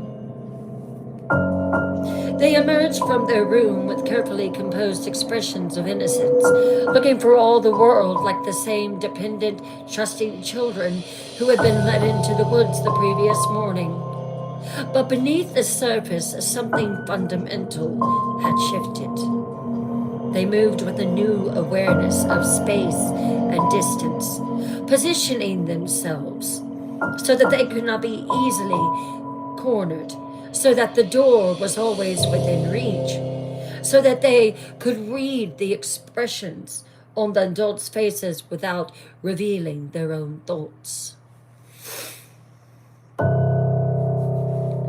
"Good morning, Mother," Gretel said sweetly, the word mother delivered with just enough emphasis to make it clear that she understood exactly what the title was worth. "Good morning, Father. Did you sleep well after your adventure yesterday?" Henrik could not meet their eyes. He sat hunched over his plate, mechanically chewing food that might as well have been sawdust for all the pleasure he derived from it. His guilt was a living thing that fed on his insides, growing stronger with each bite of the provisions that had mysteriously appeared to support their narrative of the children's supposed theft and betrayal. "We slept adequately," Bertha replied, though the dark circles under her eyes and the tremor in her hands suggested otherwise. "And you, children, were you comfortable in your own beds after such a long walk?" "Oh, yes," Hansel answered with perfect composure, accepting a plate of food that contained more nourishment than he had seen in weeks.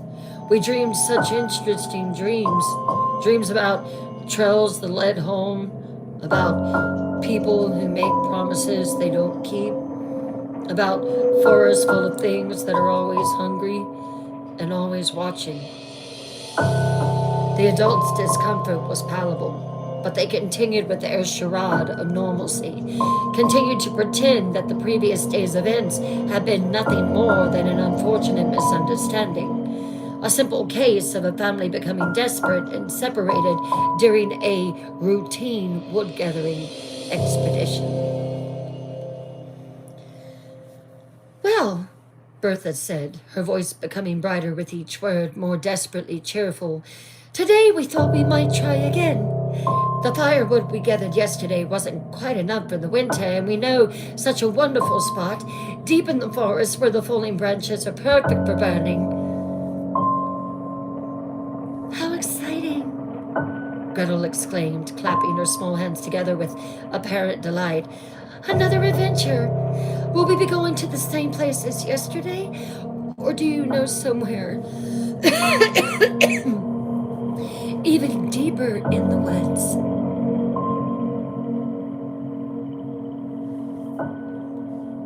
"Oh, much deeper, Gretel, my dear," Bertha assured her, and there was something hungry in her eyes now, something that spoke of a desperation so complete that it had moved beyond guilt into a realm where any action, no matter how heinous, could be justified by necessity.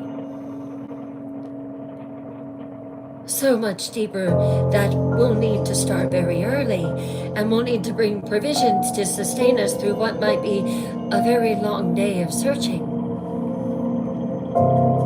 She moved to the cupboard, the same cupboard that had been empty for weeks, and withdrew another full loaf of bread.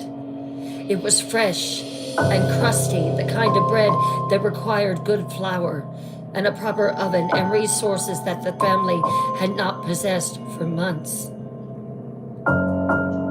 She held it up like a prize, like evidence of some great fortune that had suddenly smiled upon their household. Look what I found, she announced, though her tone suggested she expected them to share in her surprise rather than question the obvious impossibility of discovery. A whole loaf, hidden away for just such an occasion. She broke the loaf into 4 pieces with great ceremony, but this time the division was markedly different from the meager portions of the previous day. Henrik received the largest share. Bertha took a piece only slightly smaller, and the children were left with portions that, while more substantial than what they had eaten in weeks, was clearly intended to represent their lower status in this now hierarchy of survival.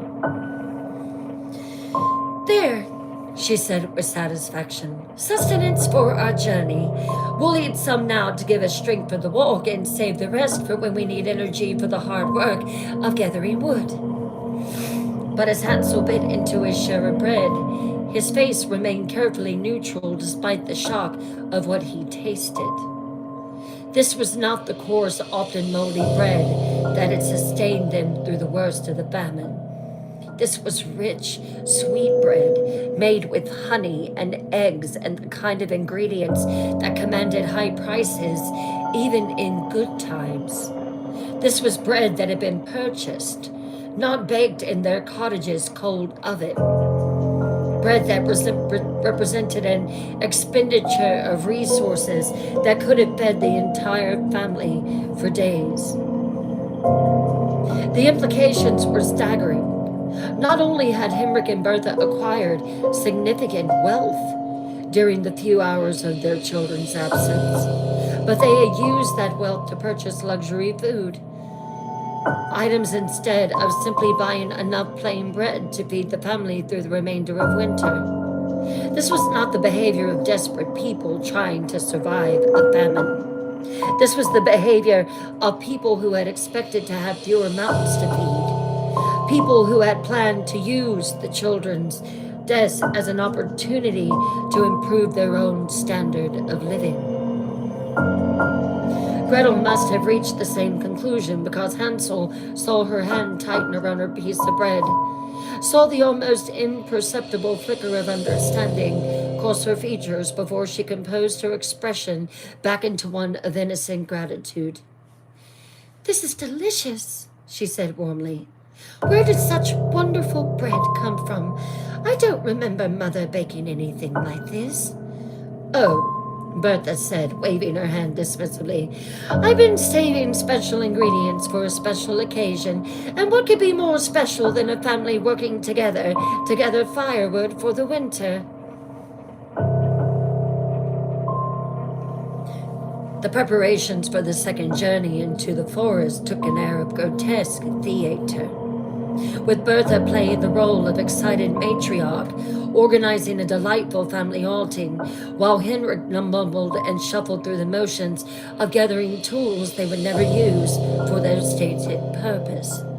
The children, for their part, performed their roles as trusting offspring with Academy Award-worthy conviction, asking innocent questions about their destination and expressing enthusiasm for the adventure ahead. But beneath the surface, both sides were engaged in a deadly game of preparation and counter-preparation, while Bertha packed the remaining bread into a canvas sack and Henrik selected an axe and rope that would serve as props in their theatrical production. Hansel was conducting his own inventory of available resources. The pebbles that had saved them the previous night were no longer an option. He had used his entire cash during the first abandonment, and there had been no opportunity to collect more without arousing suspicion. But bread was different than pebbles. Bread could be divided. Bread could be torn into small pieces, could be scattered along a trail with the apparent purpose of feeding birds or simply out of childish carelessness. As they prepared to leave the cottage, Hansel caught his sister's eye and made a small gesture toward his pocket, a movement so subtle that only someone watching for it would have noticed. Gretel's almost imperceptible nod told him that she understood, that she had reached the same conclusion about their limited options and approved of his plan. They were playing a game now where the stakes were life and death, where a single mistake would mean not just abandonment, but actual murder. Because this time their parents would make sure to lead them so far into the forest heart that no trail of any kind could lead them home. This time, Henrik and Bertha would not simply walk away and hope that the children died of exposure or predation. This time, they would make certain that their problem was permanently solved. The morning was gray and cold, with heavy clouds that promised snow before evening. The wind carried a bite that spoke of winter's determination to claim everything in its path, to strip the last warmth from a world that had already given up too much to the hunger and cold and the terrible choices that desperation forced upon ordinary people. As they walked away from the cottage, Hansel began his secret rebellion for the second time in as many days. But where the pebbles had been deliberately placed at strategic intervals, the bread required a different approach. He tore small pieces from his portion and let them fall naturally as they walked, making it appear as though he was simply eating carelessly, dropping crumbs through absent-mindedness rather than by design. The first crumb fell beside the gate that marked the boundary of their property. The second landed near the well where Henrik drew water on the days when he was too defeated to walk to the stream. The third scattered across the path that led toward the forest, tiny fragments of hope disguised as childish waste. This time, their route into the forest was different from the previous day's path. Bertha had led them along trails that Hansel had never seen before. Tracks that seemed to wind deeper into the woodland with deliberate purpose rather than the meandering exploration that had characterized their first abandonment. These were paths that showed signs of recent use, footprints in the soft earth that belonged to boots larger than any their family owned, evidence that other people had been traveling these routes for purposes that were not immediately apparent. The trees here seemed older, more twisted, their branches intertwining overhead in patterns that blocked out more light than natural growth would account for. The undergrowth was thicker, more tangled, the kind of dense vegetation that would make travel difficult for anyone not familiar with the specific route through its maze-like complexity. As they walked deeper into this unfamiliar territory, Hansel increased the frequency of his crumb dropping, tearing larger pieces from his bread and letting them fall at closer intervals. He could feel that they were approaching some kind of destination, some predetermined endpoint that had been chosen not for its wood-gathering potential, but for its suitability as a place from which children could never return. The seventh crumb fell beside a tree whose trunk was carved with symbols that hurt to look at directly. The 10th scattered across a clearing where the grass grew in patterns that suggested something massive had been spinning there repeatedly. The 15th marked the entrance to a section of forest where even the bird song sounded wrong, where the very air seemed thicker and harder to breathe. As they continued their journey, both children began to notice changes in the forest that went beyond the normal progression from cultivated woodland to wild timber.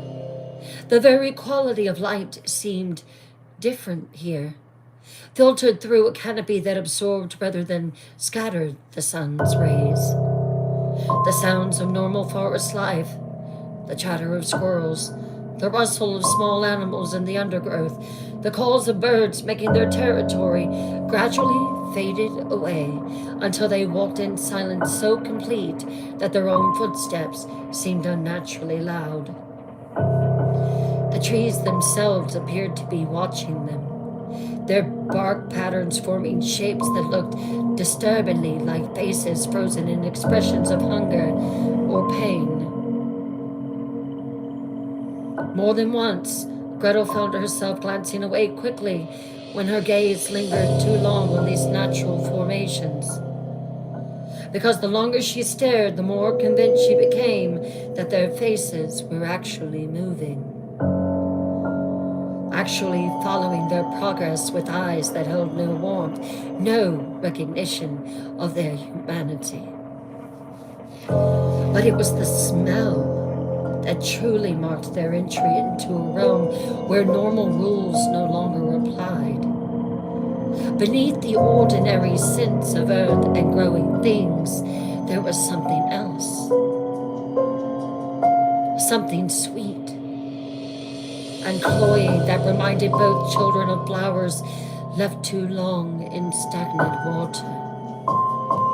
A fruit that had passed beyond ripeness into corruption. Of things that should have been bruised long ago, but had instead been left to decay in the open air. They had been walking for hours when Bertha finally called a halt in a clearing that felt wrong in ways that neither child could immediately articulate. The space was perfectly circular, ringed by trees that stood at unnaturally regular intervals, their branches forming a canopy so dense that only the faintest traces of daylight filtered through to illuminate the bare earth below. "Here we are," Bertha announced with that same horrible, artificial cheer, gesturing around the empty clearing as if it contained treasures beyond imagining. "This is the perfect spot for gathering the firewood. Children, why don't you collect some of these lovely falling branches while your father and I scout ahead for the really special pieces?" But again, there were no fallen branches in the clearing. There was nothing but bare earth and the oppressive sense that they had entered a place where things happened that were never spoken of in daylight, never acknowledged by people who valued their sanity. "But Mother," Gretel began, her voice carefully modulated to sound confused rather than suspicious, though both children understood exactly what was happening. "Nonsense, dear," Bertha interrupted, her mask of maternal concern slipping slightly to reveal something sharp and desperate underneath. "Look more carefully. I'm sure you'll find plenty to keep you busy. And remember, stay right here in this clearing. Don't wander off. The forest here is even more dangerous than usual, and we wouldn't want you to get lost." Henrik could still not meet his children's eyes, but this time his guilt seemed to have hardened into something approaching resolve. He had made his choice, had committed himself to this course of action, and the part of him that might once have felt love for his offspring had been successfully buried beneath layers of justification and self-preservation. "We'll be back," he said, but the words carried no conviction, and all four of them knew he was lying. Just stay here and gather what you can find.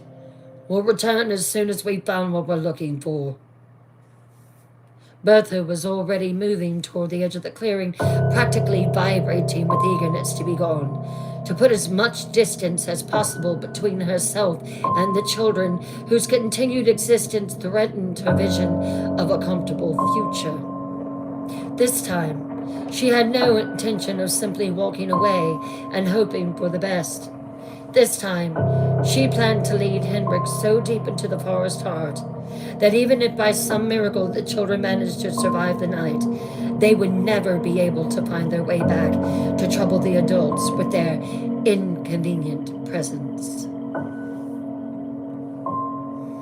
The adults disappeared into the forest with the swift efficiency of people who had planned this moment in detail, who had chosen their route and their destination with careful consideration of how to maximize the children's helplessness. Within minutes, the sound of their footsteps had faded away completely, swallowed by the unnatural silence that seemed to emanate from the clearing itself.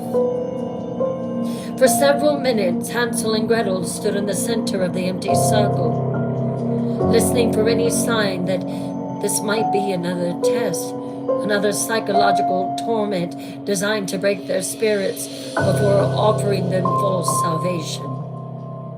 But as the minutes stretched into an hour, as the pale light filtering through the canopy began to take on the golden tinge that spoke of approaching evening, they were forced to accept the reality of their situation.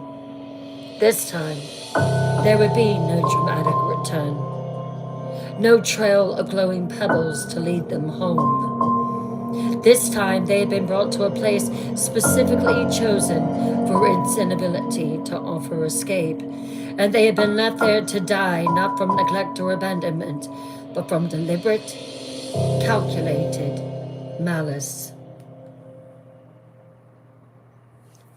"They're not coming back," Gretel said quietly, stating the obvious truth that neither of them had wanted to voice aloud.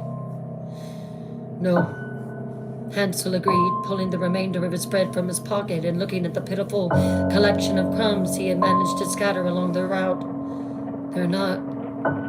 And this time they made sure we can't find our way home, even if we survive whatever this place has waiting for us."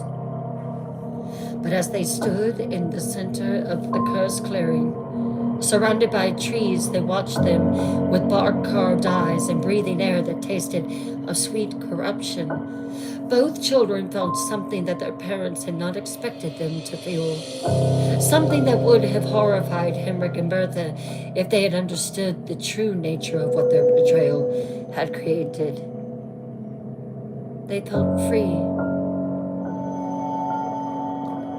Free from the pretense of family loyalty, free from the burden of loving people who saw them as nothing more than obstacles to survive, free from the crushing weight of trying to earn affection from adults who had already decided that their deaths would be preferable to their continued existence.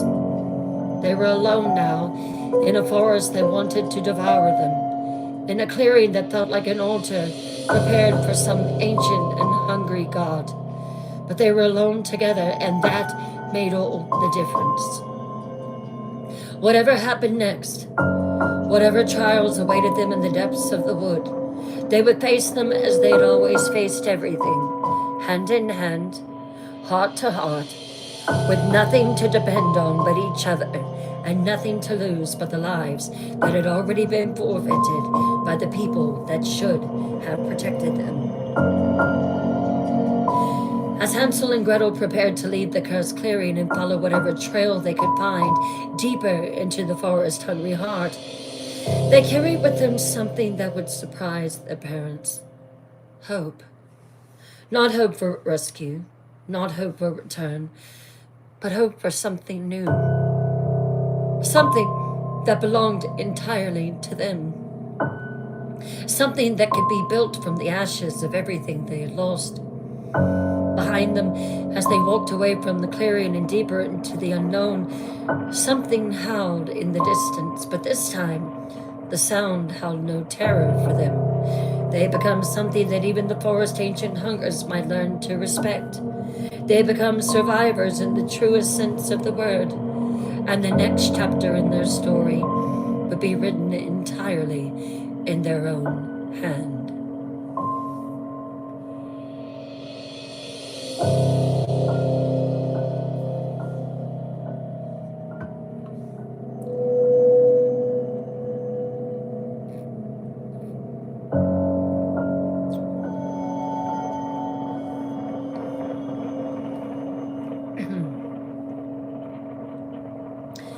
Chapter 5. The House of Sweet Despair.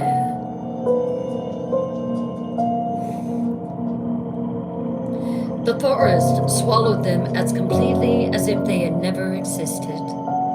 As if the clearing where their parents had abandoned them was a mouth that had opened to consume them and then closed forever. stealing them away from the world of ordinary human cruelty and delivering them into a realm where different older hungers held sway. But Hansel and Gretel walked deeper into this green darkness without the terror that had marked their previous journey, without the desperate backward glances and whispered prayers that had accompanied their first abandonment. They had been changed by betrayal in ways that even they did not fully understand yet. Where once there had been children clinging to the hope of family love, there now walked two small predators who had learned the most fundamental truth of survival, that the world owed them nothing, that safety was an illusion, and that the only person who would truly fight for their life was themselves and each other.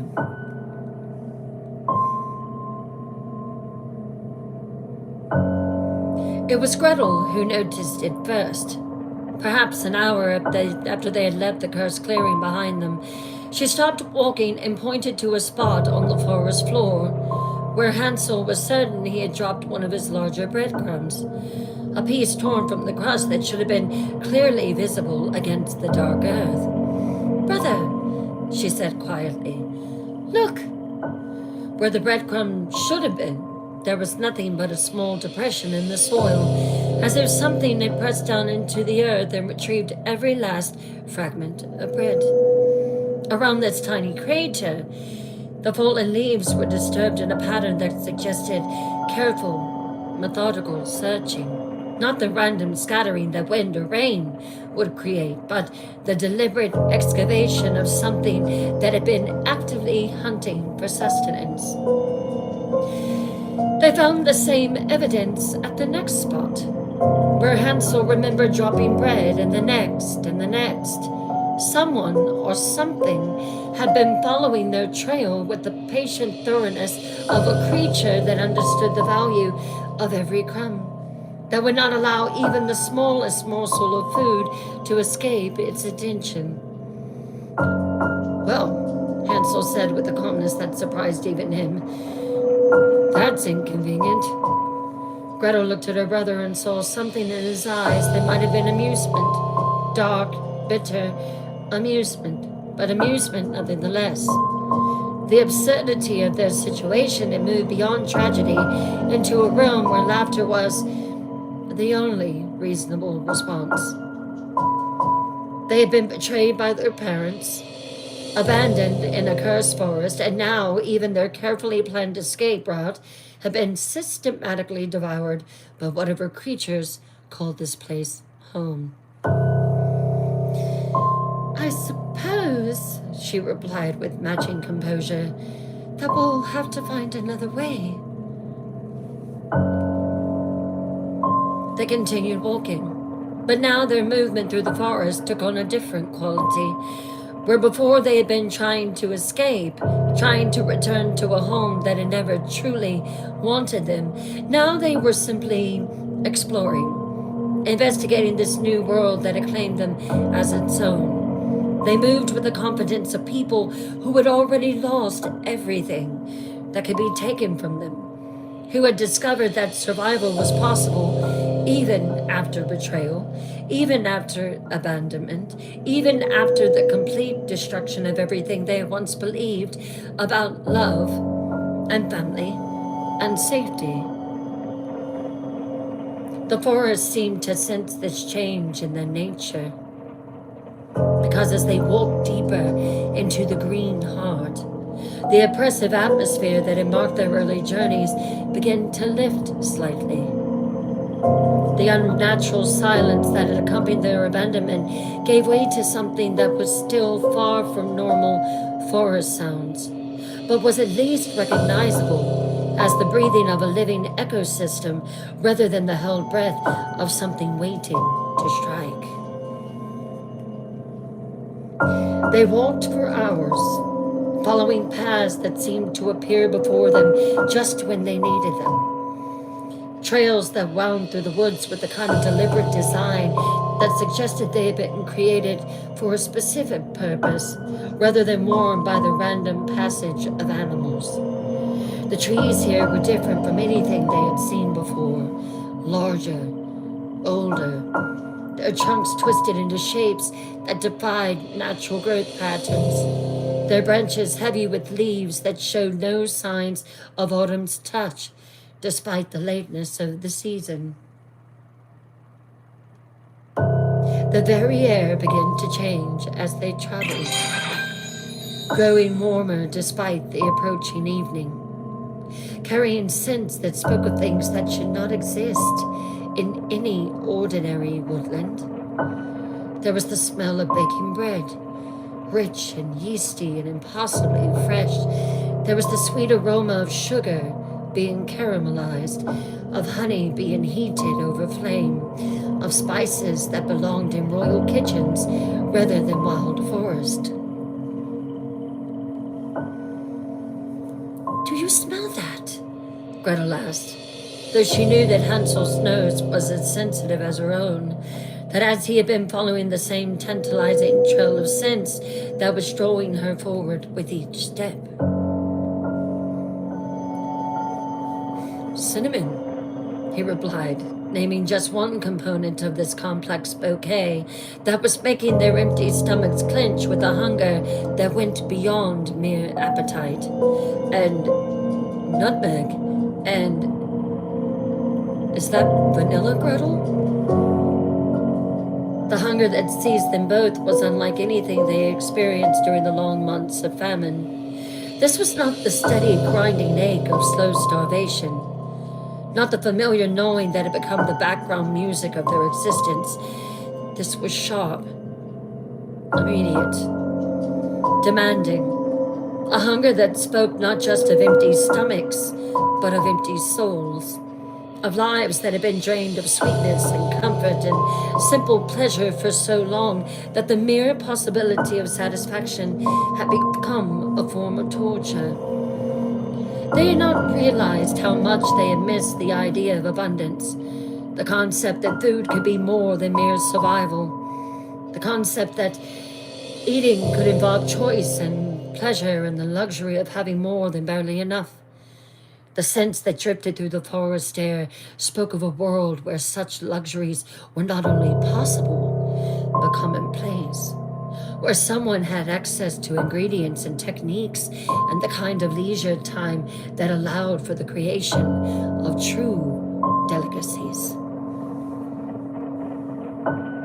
The path they were following began to show signs of recent maintenance, evidence that someone lived in these deep woods and cared enough about accessibility to keep the route clear of fallen branches and overgrown vegetation. The trees had been pruned to allow more light to filter through the canopy, creating a dappled illumination that was almost cheerful compared to the oppressive darkness that they had been traveling through. But there was something unsettling about this careful cultivation. Something that suggested the improvements had been made not for the convenience of the person who lived there, but for the benefits of visitors who might be traveling this route for the first time. The path had been designed to be inviting, to draw travelers forward with promise of safety and welcome, to encourage trust in people who might otherwise be cautious about venturing so deep into the dark woods. As they rounded a bend in the trail, following the increasingly intoxicating scents of baking and cooking, both children stopped short at what they saw before them. In a clearing that seemed to glow with its own light, surrounded by gardens that defied every natural law of season and climate, stood a house that belonged in fairy tales rather than the real world. But this was not the quaint cottage of children's stories, not the humble dwelling of some kindly woodsman or herb-gathering wise woman. No, this was a palace built from confection, a mansion constructed entirely from things that belonged on dessert tables rather than construction sites. The walls were made of gingerbread, but gingerbread so perfectly baked and so artfully decorated that it looked more like carved wood than anything edible. The surface was covered in intricate patterns piped in white icing. Designs that seemed to shift and change when viewed from different angles, creating an optical illusion that made the entire structure appear to breathe. The roof was tiled with what appeared to be sheets of chocolate, dark and glossy and perfectly fitted together without a single gap or crack. But as the children watched, they could see steam rising from the surface, as if the chocolate were being kept warm by some internal heat source, as if the entire house were alive and breathing and generating its own warmth. The windows were made of spun sugar, so clear and perfect that it was virtually indistinguishable from glass, but with a faint amber tint that suggested honey had been incorporated into their creation. Through these transparent walls, warm light spilled out into the clearing, light that seemed to dance and flicker as if cast by dozens of candles arranged throughout the interior. The front door was a masterpiece of confectionery architecture, carved from what appeared to be solid marzipan and decorated with almonds and candied fruits arranged in patterns that were almost too beautiful to disturb. The door handle was a twist of crystallized ginger that gleamed like amber in the house's warm glow. But it was the details that truly captured the children's attention. The small touches that spoke of a craftsman who had elevated candy making to the level of high art. The gutters were filled with streams of caramel that flowed in perfectly controlled rivulets, never overflowing, never hardening, maintained at the exact temperature needed to remain liquid and golden. The chimney was constructed from stacked sugar cubes that had been somehow fused together without losing their individual definition, and from its top rose smoke that smelled of vanilla and cinnamon and all the warm spices of winter celebration. Around the house, the garden was a symphony of impossible abundance. Trees heavy with fruits that had no business growing in the climate, oranges hanging beside apples, tropical mangoes sharing branches with northern pears, all of them perfectly ripe and glowing with an inner light that suggested they were more than merely natural produce. Vegetable plots arranged in geometric precision contained not the utilitarian crops that marked ordinary gardens, but aesthetic arrangements of colorful produce that seemed to have been chosen more for their visual appeal than their nutritional value. Purple eggplants shaped like perfect teardrops, tomatoes so red they seemed to glow from within, carrots that had been somehow cultivated to grow in perfect spirals. But it was the herb garden that truly defied explanation. Plants that should have withered with the first frost continued to flourish in the cold air, their leaves showing the vibrant green of spring despite the lateness of the season. Basil, thyme, and rosemary grew alongside exotic specimens that neither child could identify. Plants with silver leaves and flowers that seemed to shift color depending on the angle of observation. Hansel and Gretel stood at the edge of the clearing for long minutes, simply staring at this impossible vision of abundance and comfort. Their rational minds told them that what they were seeing could not exist, that houses were not built from food, that gardens did not flourish without regard for season or climate, that the warm light spilling from the windows represented a level of wealth and comfort that no single person could maintain in the depths of a wild forest, He was crazy, insane. But their starved bodies told a different story. Their empty stomachs cramped with need at the sight of so much food. So much plenty. So much promise of satisfaction after months of slow starvation. The scents that filled the air were like physical forces pulling them forward, overriding their caution with the desperate hunger of people who had been denied not just sustenance, but comfort for far too long. It's not real, Hansel whispered, though his voice lacked conviction. It can't be real. Houses aren't made of candy, Gretel. Gardens don't grow like that. It's some kind of dream or a vision or... But even as he spoke, Gretel was moving forward, drawn by forces that had nothing to do with rational thought and everything to do with the simple animal need that had been growing stronger with each step they had taken toward this place. Her hand reached out toward the nearest section of wall, toward a piece of gingerbread that was decorated with white icing roses, so detailed that they looked as though they had been carved by a master sculptor. Her fingers touched the surface of the wall, and she felt the slight give of perfectly baked gingerbread, the faint warmth that indicated freshness, the subtle texture that spoke of ingredients mixed with expert knowledge and baked with loving care. She broke off a small piece, just a fragment no larger than her thumbnail, and brought it to her mouth. The taste that exploded across her tongue was like anything she had ever experienced. This was not the coarse, often bitter bread that had sustained them through the famine. Not the simple mixture of flour and water and hope that had defined her understanding of baked goods. This was completely beyond her ability to analyze. Sweetness balanced with spices in proportions that created flavors she had no names for. Textures that seemed to change and develop even as she chewed. The gingerbread contained layers of taste that revealed themselves slowly.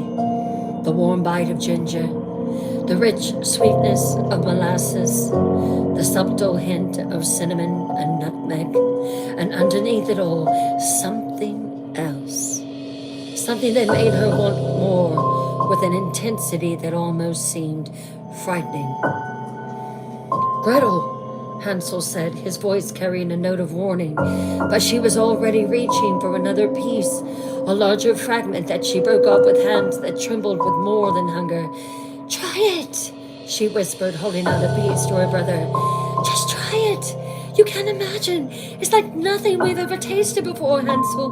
It's like eating happiness. Hansel looked at the gingerbread in his sister's outstretched hand and felt his resolve wavering. The rational part of his mind was screaming warnings about fairy tales and cautionary stories about children who found houses made of candy in deep forest.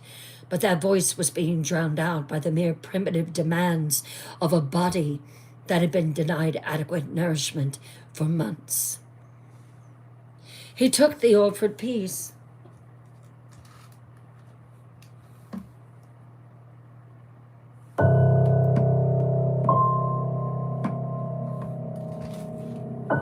And bit into it, and immediately understood why his sister's eyes had taken on that glazed, almost drugged appearance.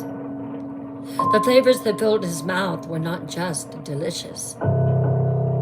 They were transformative, awakening taste sensations he had forgotten existed, triggering memories of celebrations and comfort and the kind of abundance he had thought belonged only in fairy tales.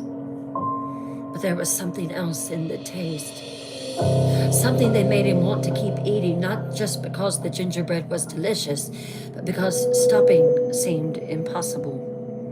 Each bite created a craving for the next one, a need that grew stronger than the weaker as it was fed. Within minutes, both children had abandoned all pretense of caution and were attacking the wall of the house with the desperate hunger of people who had been starving for months and had suddenly discovered unlimited food. They broke off chunks of gingerbread and stuffed them into their mouths, barely pausing to chew before reaching for more. They licked icing decorations from the walls, their tongues seeking out every trace of sweetness they could find. Hansel discovered that the window frames were made of hard candy that dissolved slowly on the tongue, releasing bursts of fruit flavors so intense they made his eyes water. Gretel found that the decorative flowers on the door were actually crystallized violets and roses, real petals that had been somehow preserved in sugar, creating confections that tasted like eating perfumes made edible. They moved around the house in a feeding frenzy, sampling everything within reach. The gutters full of caramel provided handfuls of liquid gold that coated their fingers and had to be licked clean. The chocolate roof tiles could be pulled away to reveal layers of different flavors: milk chocolate and dark chocolate and white chocolate, infused with vanilla and orange and mint. Are you hungry yet, night dwellers? They were so absorbed in their feast, so overwhelmed by the sensory experience of unlimited sweetness after months of deprivation that they did not notice when the front door of the house opened silently behind them. They did not hear the soft footsteps that approached across the candy-paved path. They did not sense the presence that had been watching them from behind sugar glass windows, observing their desperate hunger with the satisfied air of someone whose carefully laid trap had finally snared its intended prey. My, said a voice that was soft as silk and sweet as honey, a voice that seemed to come from everywhere and nowhere at once. What have we have here? Two little mice nibbling at my house, as if it were nothing more than a common biscuit. Both children froze, pieces of gingerbread still clutched in their sticky fingers, their faces smeared with chocolate and icing and caramel. Slowly they turned to face the source of the voice, and what they saw made their blood turn to ice water, despite the warm sweetness that still coated their tongue. The woman who stood before them was neither young nor old, but caught somewhere in between. Ageless in the way that some faces become when they've seen too much and lived too long. Her skin was pale as sugar and smooth as porcelain, without a single line or blemish to mark the passage of time.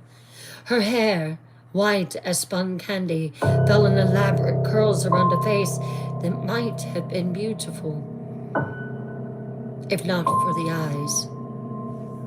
Her eyes were the deep brown of dark chocolate, but there was something moving in their depths, something that writhed and shifted like living things, swimming in pools of sweet liquid.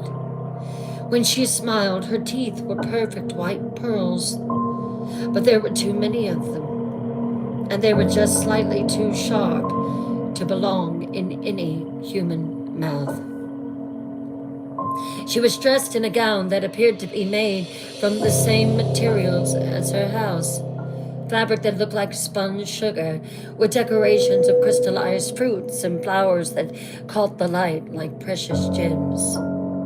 Around her neck hung a necklace of what appeared to be candy pearls, but as the children watched, they could swear they saw the spheres pulsing gently as if they contained something alive. Oh, you poor, sweet children, she continued, her voice carrying maternal warmth that made both Hansel and Gretel feel a desperate longing for comfort and care. Look how thin you are, my little mouse, eating up my house. How hungry? Have you been wandering in my forest for long? Have you been lost and frightened and so very, very hungry? She moved toward them with fluid grace, her hands extended in a gesture of welcome that seemed genuine despite the wrongness that emanated from her very presence. As she drew closer, the children could smell the scents that clung to her, vanilla and cinnamon and something else, something that reminded them of meat cooking slowly over low flame. "My name is Cordelia," she said, and the name seemed to hang in the air between them like smoke from an extinguished candle. "And this is my little house, my little mouse, eating up my house. My sweet home where I live all alone in the deep forest. I so rarely have visitors, especially such delightful young visitors who appreciate fine confectionery when they taste it." Hansel and Gretel exchanged a look that contained volumes of silent communication. Every instinct they had developed through months of survival was screaming warnings about this woman, about her impossible house, about the trap-like perfection of everything they had encountered in this clearing. But those same survival instincts were also responding to her offer of shelter and food and comfort. Needs that had gone unmet for so long that the possibility of their satisfaction had become more important than safety. "We're sorry," Gretel said carefully, her voice small and uncertain. "We didn't mean to damage your house. We were just so hungry and it smelled so wonderful and we haven't eaten properly and—" "Oh, my sweet child," Cordelia interrupted, her voice warm with what sounded like genuine compassion. "You have nothing to apologize about, my little mouse eating up my house. My house exists for exactly this purpose, to feed hungry children who find their way to my door. That's why I built it from such delicious materials, why I maintain the gardens, why I spend my days baking and cooking and preparing for visitors just like you." She moved closer, and now they could see that her movements were not quite human, too fluid, too graceful, like a dancer who had learned to mimic human motion without quite understanding its limitations. "Come inside, my little mice," she said, gesturing toward the marzipan door with its handle of crystallized ginger. "Come in and warm yourselves by my fire, and I'll prepare you a proper meal. Not just candy and sweets, but real food. Hot soup and fresh bread and butter and all the things that growing children need to be healthy and strong." The invitation hung in the air between them like a bridge across an abyss, a choice that would determine not just their immediate future, but the very nature of what they would become. Behind them lay the dark forest, cold and hostile and offering nothing but the possibility of slow death by exposure or starvation. Before them stood this mansion of candy wonder, warm and welcoming, with its promise of abundance and comfort and care. But there was something else in this choice, something that both children sensed even though they could not articulate it. This was not just a decision about shelter and food. This was a choice about who they would trust, what kind of people they would become, whether they would allow their desperate need to override their hard-won wisdom that had kept them alive through betrayal and abandonment. Hansel looked at his sister and saw his own thoughts reflected in his eyes. They both understood what this woman was, even if they could not quite name it. They both recognized the trap that had been laid for them with such exquisite care, baited with exactly the things they needed most desperately. They both knew that walking through that marzipan door would likely mean surrendering what freedom they had won through their parents' betrayal. But they also knew that they had no other choice. The forest would kill them just as surely as whatever waited inside the candy house. But it would kill them slowly, coldly, without even the comfort of a full stomach or a warm fire. At least here, whatever happened to them would happen in the context of abundance rather than deprivation. Thank you, Hansel said quietly, speaking for both of them. We would be grateful for your hospitality. Cordelia's smile widened, revealing even more of those too sharp, too numerous teeth, and for just a moment her eyes seemed to flash with something that was definitely not human kindness. Wonderful, she purred, moving toward the door with that unnaturally fluid grace. Come in, my mouse that's eating my house. Come in, my mouse that's eating my house. Come into my house and let me take care of you properly, my sweet children. I promise you'll find it satisfying in ways that you've never imagined. As the marzipan door swung open, revealing the warm golden interior of the impossible house, both children felt the weight of destiny settle around their shoulders like a cloak. They had survived their parents' betrayal, had escaped the forest's first attempts to claim them, had proven themselves capable of enduring hardships that would have broken stronger souls. Now they faced their greatest challenge yet. Not just surviving the trap they were walking into, but finding a way to turn it to their advantage, to become the hunters rather than the hunted, to take control of their own story before it could be written for them by someone else's hunger. As they followed Cordelia across the threshold of her candy house, both children carried with them something that would have surprised anyone who thought they understood the rules of fairy tales. They were not walking into this trap as victims. They were walking into it as predators who had finally found prey worthy of their attention. The real game was just beginning.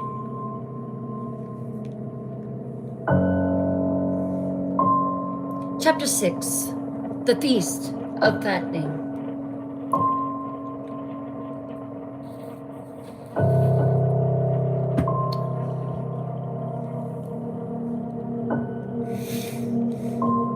The interior of Cordelia's house was a sensory assault that left both children momentarily stunned, their minds struggling to process the sheer impossibility of what surrounded them. If the exterior had been impressive, the inside was nothing short of miraculous. A palace of confection that defied every law of architecture, physics, and simple common sense. The walls were lined with what appeared to be sheets of white chocolate, but chocolate so pure and so perfect that it seemed to glow with its own inner light. These walls were not merely decorative. They were functional, embedded with shelves and niches that held an impossible array of sweets and delicacies.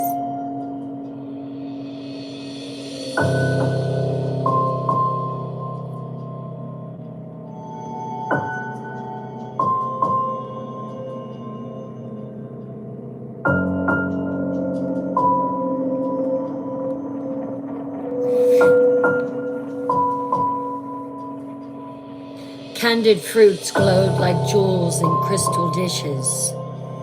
Towers of petite fours rose like edible architecture, and glass jars filled with confections in every color imaginable created a rainbow of temptation that stretched from floor to ceiling.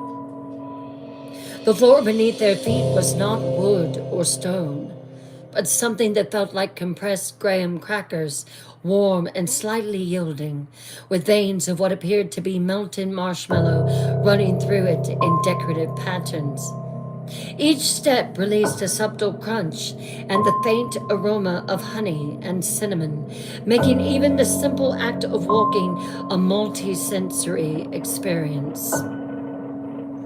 Above them, the ceiling was a masterwork of spun sugar architecture, delicate as lace, but strong enough to support chandeliers made from crystallized flowers and chains of candy pearls. The light that illuminated the space came not from candles or lamps, but from some eternal glow that seemed to emanate from the walls themselves, casting everything in a warm golden radiance that made even the most ordinary objects appear magical. But it was the kitchen that truly captivated their attention. A vast space that dominated the central area of the house, equipped with ovens that glowed like furnaces and countertops that seemed to stretch for impossible distances.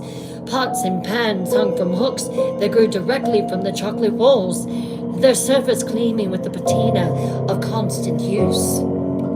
The air here was thick with the scent of baking bread, roasting meat, bubbling soups, and all the rich aromas that spoke of abundance beyond anything either child had ever imagined. "Welcome to my home," Cordelia said, her voice warm with what appeared to be genuine pleasure at their obvious amazement. "I know it must seem overwhelming at first, but you'll grow accustomed to it quickly. Children always do." She moved through the space with the confidence of someone who had designed every detail to serve her specific needs, gliding between counters and ovens with a grace that suggested she spent most of her time in the kitchen, preparing elaborate meals for purposes that were not immediately apparent. Her hands moved constantly as she spoke, stirring pots, adjusting flames, checking the progress of various dishes with the attention to detail of a master chef. "Sit, sit," she urged, gesturing toward a table that appeared to be carved from a single enormous piece of amber, its surface perfectly smooth and warm to the touch. The chairs that surrounded it were works of art in themselves, their frames made from look-like twisted candy canes, but were strong enough to support human weight, their cushions stuffed with something that felt like clouds made solid. "Poor dears, you must be exhausted after your journey through the forest, and so thin. My goodness, when did you last have a proper meal? Not just scraps and leftovers, but real food, prepared with care and served with love." "You're so tender, so slender. You need more to eat." Hansel and Gretel exchanged another of their meaningful glances as they settled into the impossibly comfortable chairs. The warmth of the house was already beginning to penetrate the chill that had settled in their bones during their long journey. And the abundance that surrounded them was making their empty stomachs cramp with renewed hunger. But neither child had forgotten the lessons they had learned about trusting adults who offered them comfort, about the price that was always extracted for kindness that seemed too good to be true. "We haven't eaten much lately," Gretel said carefully, her voice neutral and non-committal. "There's been a famine in our village. Food has been scarce." "A famine?" Cordelia exclaimed, and her voice carried what sounded like genuine distress. "Oh, you poor sweet mice. No wonder you're so thin, so pale. But don't worry. You're safe now with Auntie Cordelia, and I'm going to take very good care of you. You'll never be hungry again. I promise you that." She began pulling dishes from various ovens and cupboards, creating a feast that appeared before them with almost magical speed. There was soup that steamed in bowls made from hollowed-out gourds, its surface dotted with drops of golden oil that caught the light like tiny suns. There was bread so fresh that steam still rose from its broken crust, revealing an interior that was soft as clouds and warm as summer afternoons. There were roasted vegetables that gleamed with butter and herbs, their colors so vibrant they seemed to pulse with life. There was meat, tender, succulent meat that fell apart at the touch of a fork and released juices that ran clear and fragrant. There were fruits that had been poached in wine and spices until they glowed like stained glass, and cheeses so rich and complex that each bite revealed new layers of flavor. But it was the sweets that truly defied comprehension. Cakes that rose like towers, their layers separated by creams and jellies and flavors that had no names. Pastries so delicate that they seemed to dissolve on the tongue, releasing bursts of taste that changed and evolved as they were eaten. Chocolates filled with liquors and essences that created small explosions of pleasure with each bite. Eat! Eat! Cordelia urged, settling into her own chair with the satisfaction of someone watching a carefully planned performance unfold exactly as intended. You must build up your strength. You've been through such an ordeal. Listen to Auntie Cordelia, and you need nourishment to recover properly. Oh, you poor dears, my little mice that eat my house. Both children began eating with the careful restraint of people who had learned to make small portions last. But the quality and abundance of the food quickly overwhelmed their self-control. Each bite was a revelation, a reminder of pleasures they had forgotten existed. Flavors so intense and satisfying that the act of eating became almost addictive. Hansel found himself reaching for dish after dish, sampling everything within reach, his body desperate to make up for months of deprivation. The soup was unlike anything he'd ever tasted, rich and complex soup with layers of flavor that seemed to change with each spoonful. The bread was soft and spread with butter, with a crust that crackled between his teeth and released the scent of wheat fields and summer sunshine. Gretel was equally entranced by the feast before her, though part of her mind remained alert, watching their hostess for any sign of the trap they both knew was waiting for them. The meat was perfectly cooked, tender and flavorful, but there was something about its taste that she couldn't quite identify, something that made her think of flavors she had no name for. Is this... What kind of meat is this? Ma'am, Auntie Cordelia, I told you to call me. This kind of meat is beef, she asked, holding up a forkful of the mysterious protein. It's a local delicacy, Cordelia replied with a smile that revealed those too numerous, too sharp teeth. I raise my own livestock, you see. Very free range, very organic. The animals live wonderful lives right up until the end. So the meat is incredibly tender and flavorful. Do you like it? Before Gretel could answer, Cordelia was already pressing more food upon them, piling their plates higher with each passing moment. The woman seemed to take genuine pleasure in watching them eat, her dark chocolate eyes following every bite with an intensity that was both maternal and predatory. So tender, so slender, my dears, but you need more to eat. You need a lot more to eat. She stood up and walked away, walked around the corner. You need more to eat to add more meat. More soup? Another slice of bread?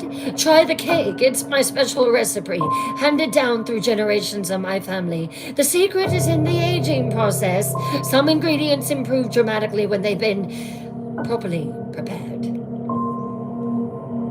As the meal progressed, both children began to notice subtle details that increased their unease. The meat, while delicious, had a texture that was almost too tender, as if it had been prepared using techniques that went beyond normal cooking methods. The vegetables, despite their perfect appearance, seemed to have been cultivated in soil that gave them an unusual richness, an almost metallic undertone that lingered on the palate.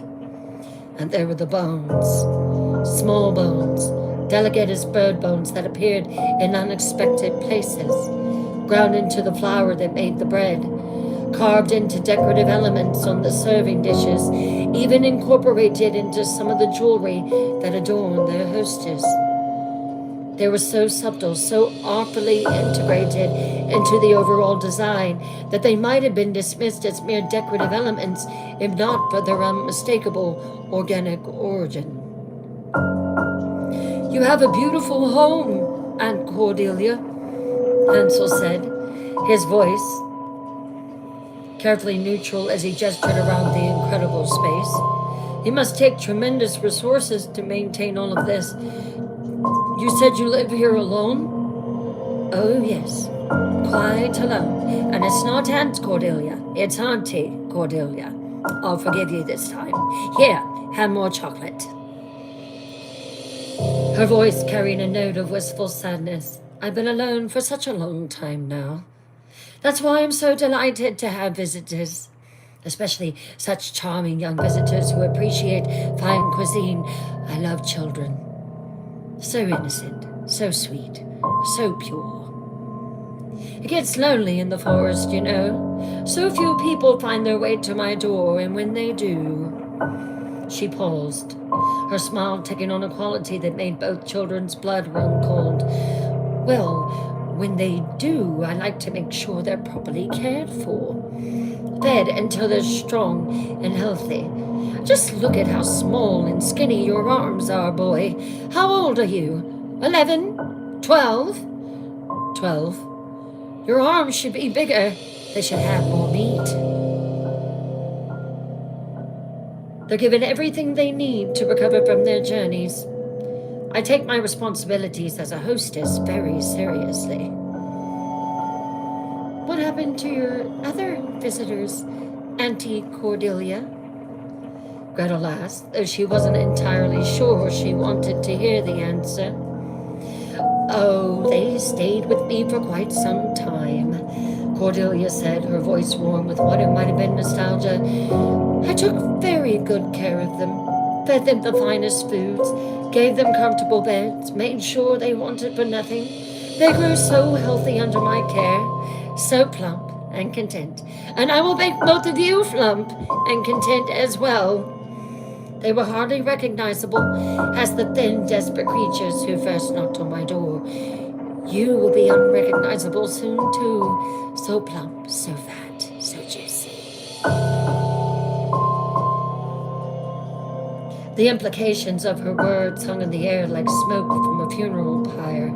But before either child could respond, she was already rising from her chair, clearing away the empty dishes with movements that were too quick, too efficient, too practiced.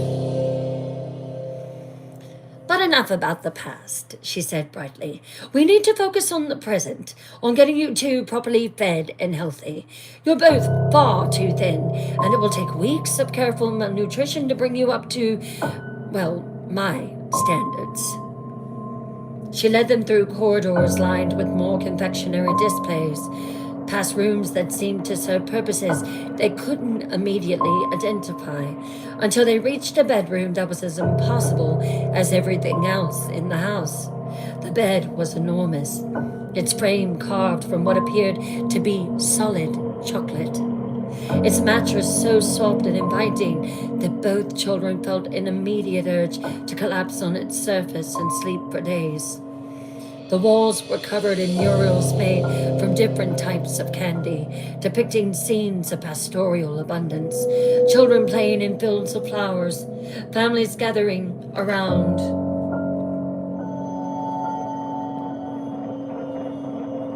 tables laden with food, pastoral scenes that would have been charming if not for the subtle wrongness in the details. The way the children in the murals seemed to be looking directly at the viewer with expressions of desperate pleading.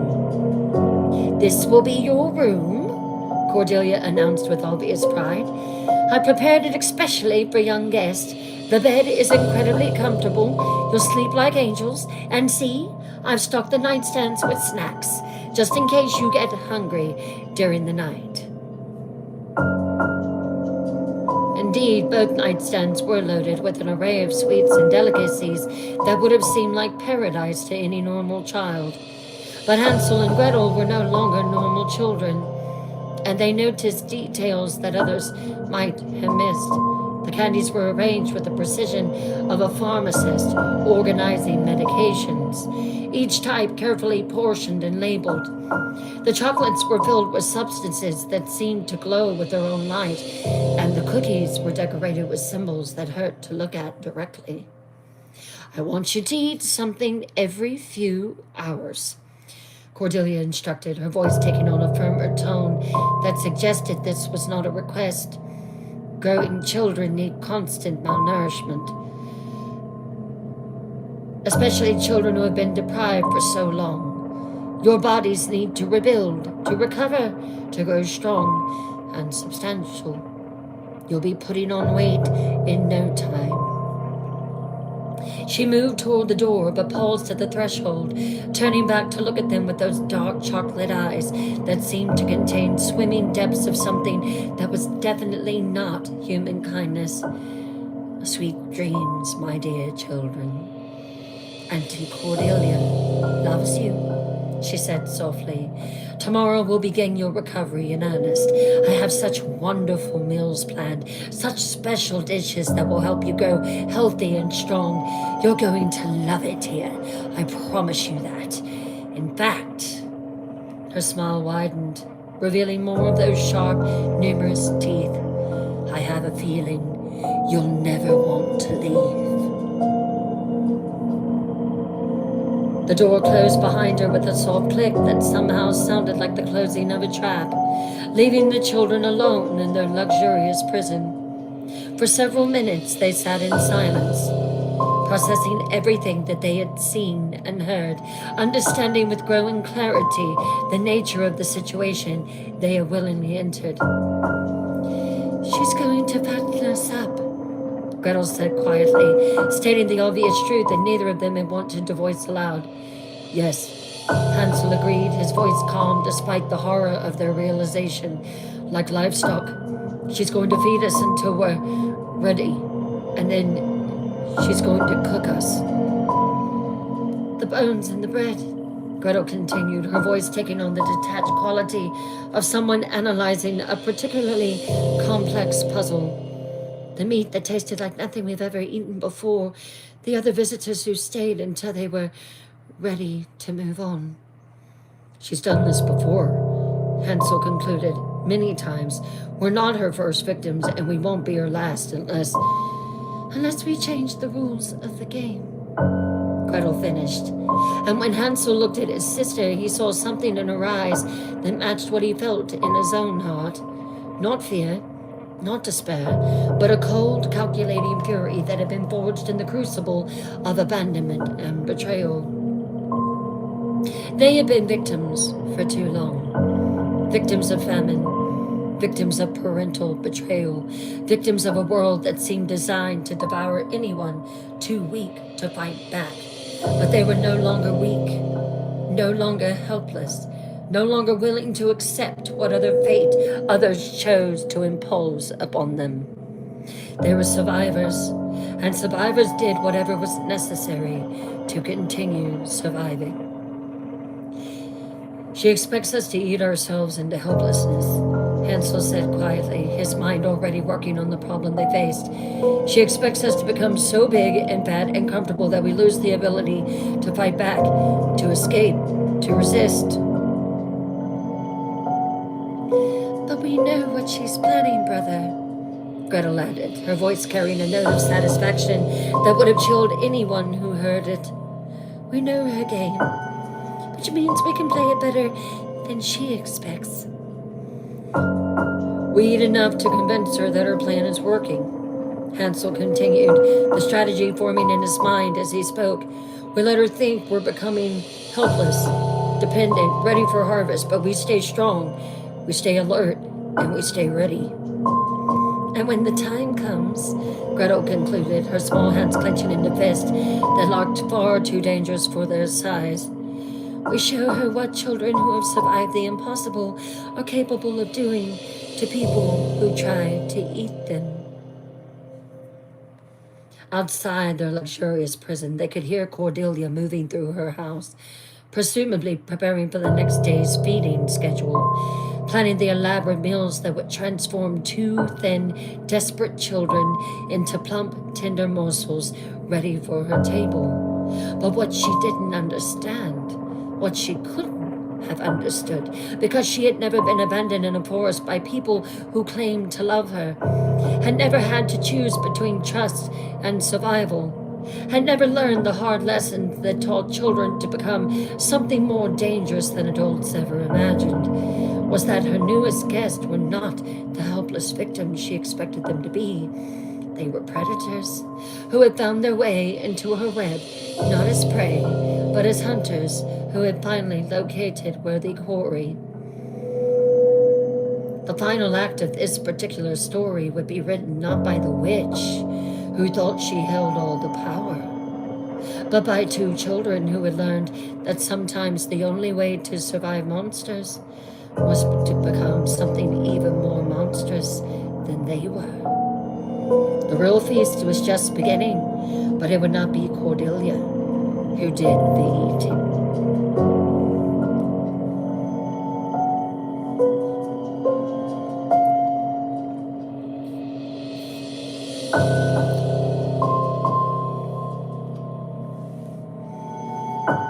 Chapter 7, The Art of Deception. Morning came to the candy house with an artificial brightness that had nothing to do with natural sunlight. The walls themselves seemed to glow with their own inner radiance, casting everything in the warm golden light of perpetual afternoon, as if time itself had been suspended within Cordelia's domain. But for Hansel and Gretel, who had spent the night planning rather than sleeping, this timeless quality felt less like magic and more like the unchanging light of a prison designed to disorient its inmates. They had awakened, if awakening was the right word for emerging from a state of watchful rest that had never quite become sleep, to find their nightstands restocked with even more elaborate array of snacks and delicacies. The candies glowed more brightly than they had the previous evening, and the cookies seemed to pulse with a rhythm that matched the beating of human hearts. Whatever ingredients Cordelia was using in her confections, they were having effects that went far beyond simple nutrition. When Cordelia knocked softly on their door and entered with a breakfast tray that looked more like a banquet, both children were ready with the performance that had spent the dark hours perfecting. They greeted her with sleepy smiles and expressions of genuine gratitude, playing the roles of children who had been so overwhelmed by kindness that they were beginning to forget their caution. "Good morning, my sweet ones," Cordelia purred, setting the tray on a table that materialized from the wall with the fluid grace of magic made commonplace. "I hope you slept well.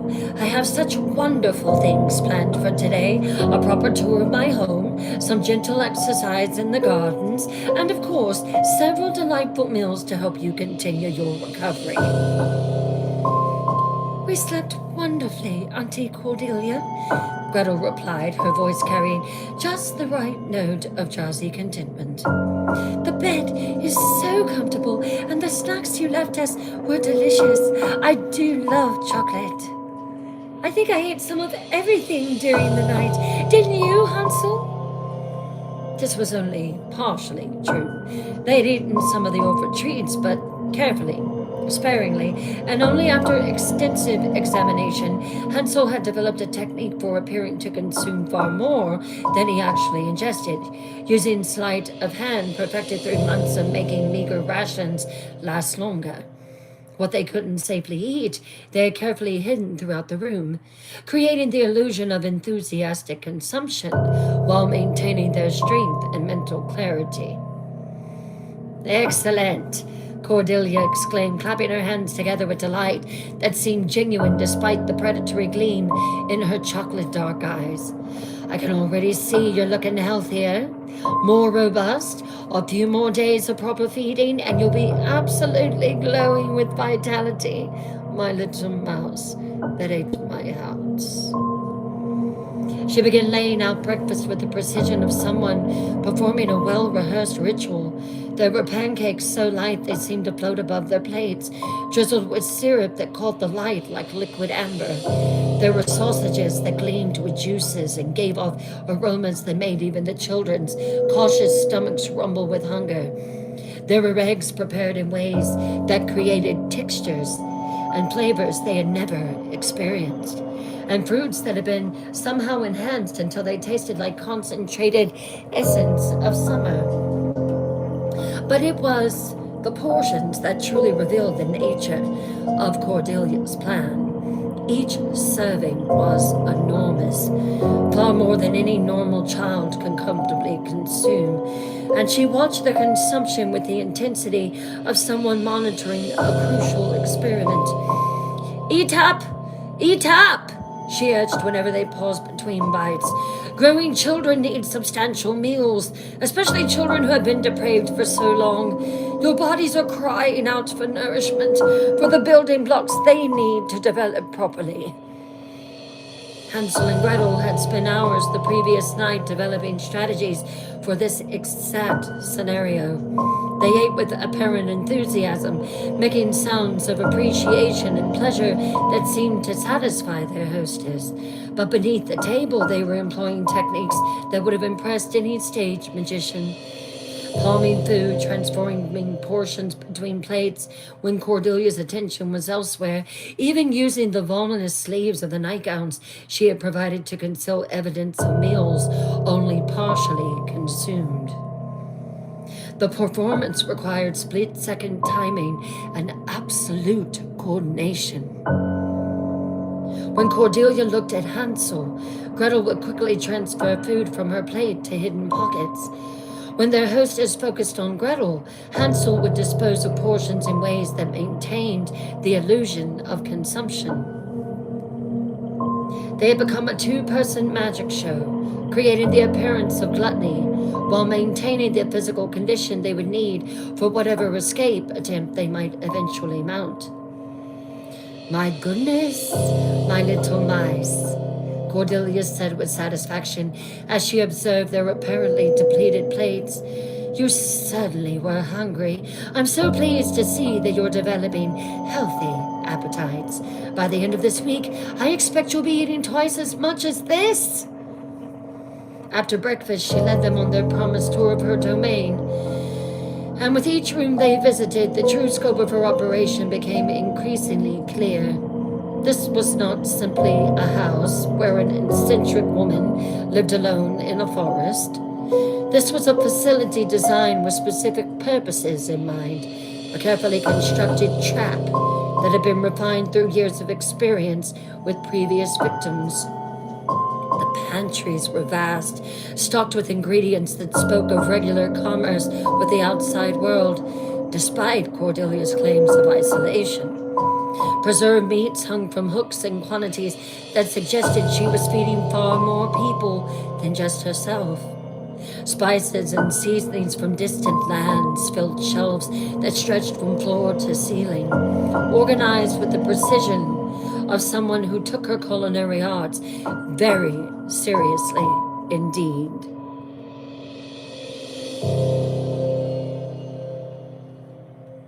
But it was the specialized equipment that truly revealed the nature of her enterprise. There were scales bit to accommodate objects much larger than ordinary cooking ingredients. There were ovens of unusual size and construction. Their interiors blackened with use and fitted with apparatus that seemed designed for very specific types of cooking. There were preparation areas equipped with tools that looked more surgical than culinary. Implements that gleamed with the kind of care given to instruments that were essential to one's livelihood. In one room that Cordelia referred to as her gallery, the walls were lined with what appeared to be portraits, but closer examination revealed them to be something far more disturbing. These were not painted images, but pressed flowers and leaves arranged to create recognizable faces. The faces of children, preserved in botanical displays that captured not just their physical appearance, but something essential about their personalities. My previous guest, Cordelia explained with obvious pride, running her fingers along the frames with gentle affection. Each one was special in their own way. Each one brought something unique to my table. This little one here was particularly sweet, literally, in fact. Her meat had an almost candy-like quality that made her absolutely delicious in pastries. She moved to another display, her voice taking on the tone of a connoisseur discussing fine wine. And this boy was wonderfully savory. He had been living on wild herbs and roots before he found me, and it gave his flesh the most interesting herbal notes. I used him primarily for stews and roast, though his liver made an excellent pate. Both children felt their blood turn to ice water as they listened to this casual discussion of cannibalism. But years of survival had taught them to control their expressions, to maintain their mask even in the face of revelations that would have sent most adults screaming into the forest. They made appropriate sounds of interest, asked innocent questions about the artwork, and gave every appearance of children who were too young and naive to understand the true meaning of what they were seeing. Did she even know that she had changed her conversation? But beneath their mask of innocence, their minds were racing, cataloging information, identifying potential weapons and escape routes, noting details that might prove crucial when the time came to turn the tables on their would-be predator. The tour continued through rooms that served as butchery areas, storage spaces for special ingredients, and what Cordelia referred to as her aging chambers, spaces where previous victims had been kept while being fattened for eventual consumption. Each room revealed new horrors, new evidence of the systematic nature of her operation, new proof that they were dealing with someone who had turned childish murderer into a refined art form. The garden tour that followed was equally revealing, though in more subtle ways. What had appeared from a distance to be simply an impossibly abundant growing space revealed itself to be something far more purposeful upon closer examination. The fruits and vegetables were not simply decorative. They were specifically chosen and cultivated for their effectiveness in fighting livestock. These apples, Cordelia explained, plucking one from a tree that should not have been bearing fruit in the current season, have been bred for their high sugar content. They're incredibly effective for building body fat quickly. And these vegetables here contain compounds that stimulate appetite while reducing the body's natural satiety responses. Quite useful for encouraging guests to eat more than they normally would. She led them past plots of herbs that she described as digestive aids and metabolism adjusters, plants that had clearly been selected not for their culinary properties, but for their ability to manipulate human physiology in very specific ways. This was not gardening. This was agricultural chemistry applied to the problem of preparing human beings for consumption. And over here, she said with particular pride, gesturing toward a section of the garden that was enclosed by a fence made from what appeared to be white pickets, but which closer examination revealed to be bones, is where I keep my special livestock. The enclosure contained what first appeared to be empty garden beds, but as they looked more closely, both children began to make out shapes beneath the soil. Small mounds arranged in neat rows, each one marked with a small stone that bore carved symbols. This was not a vegetable garden. This was a graveyard, carefully maintained and lovingly tended, where the remains of previous victims had been interred after their usefulness had been exhausted.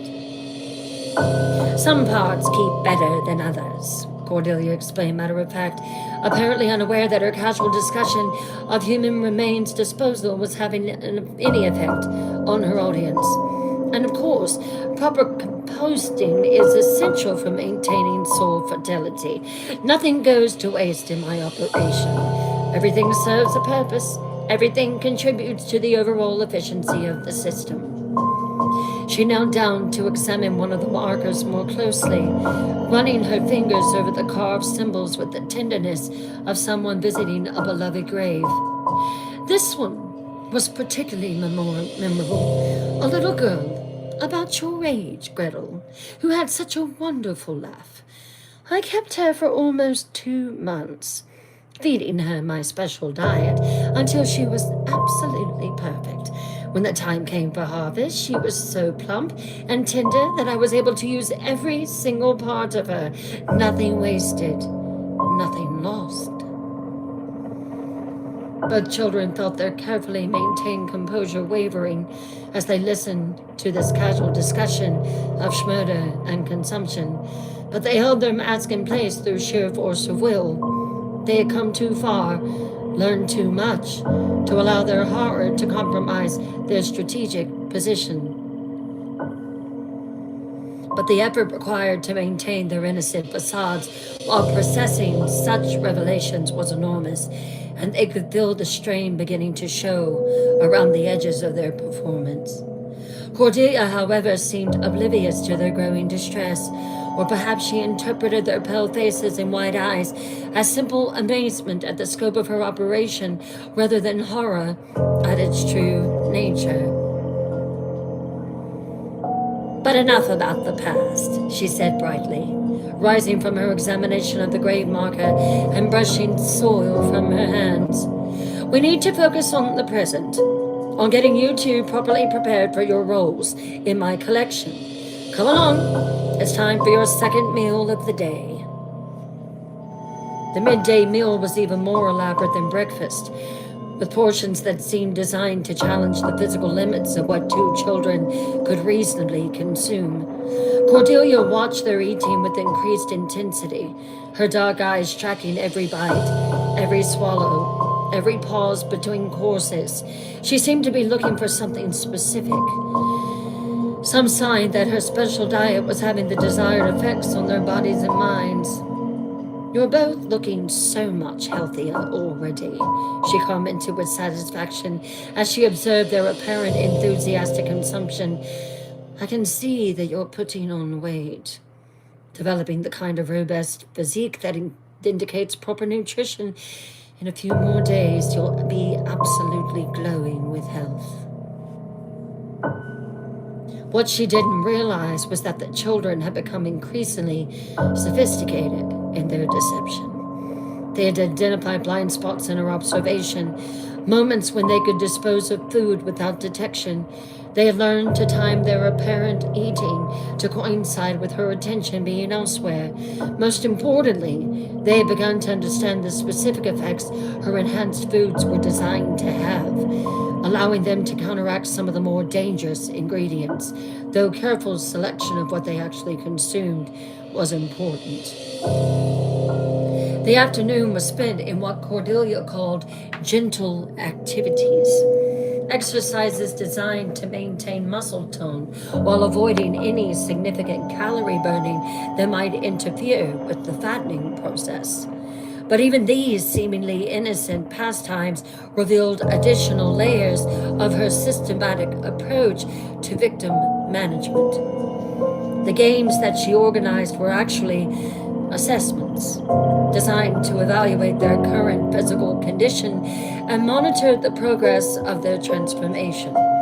She measured their reflexes, tested their strengths, examined their skin tone and muscle definition with the thoroughness of someone conducting a science experiment.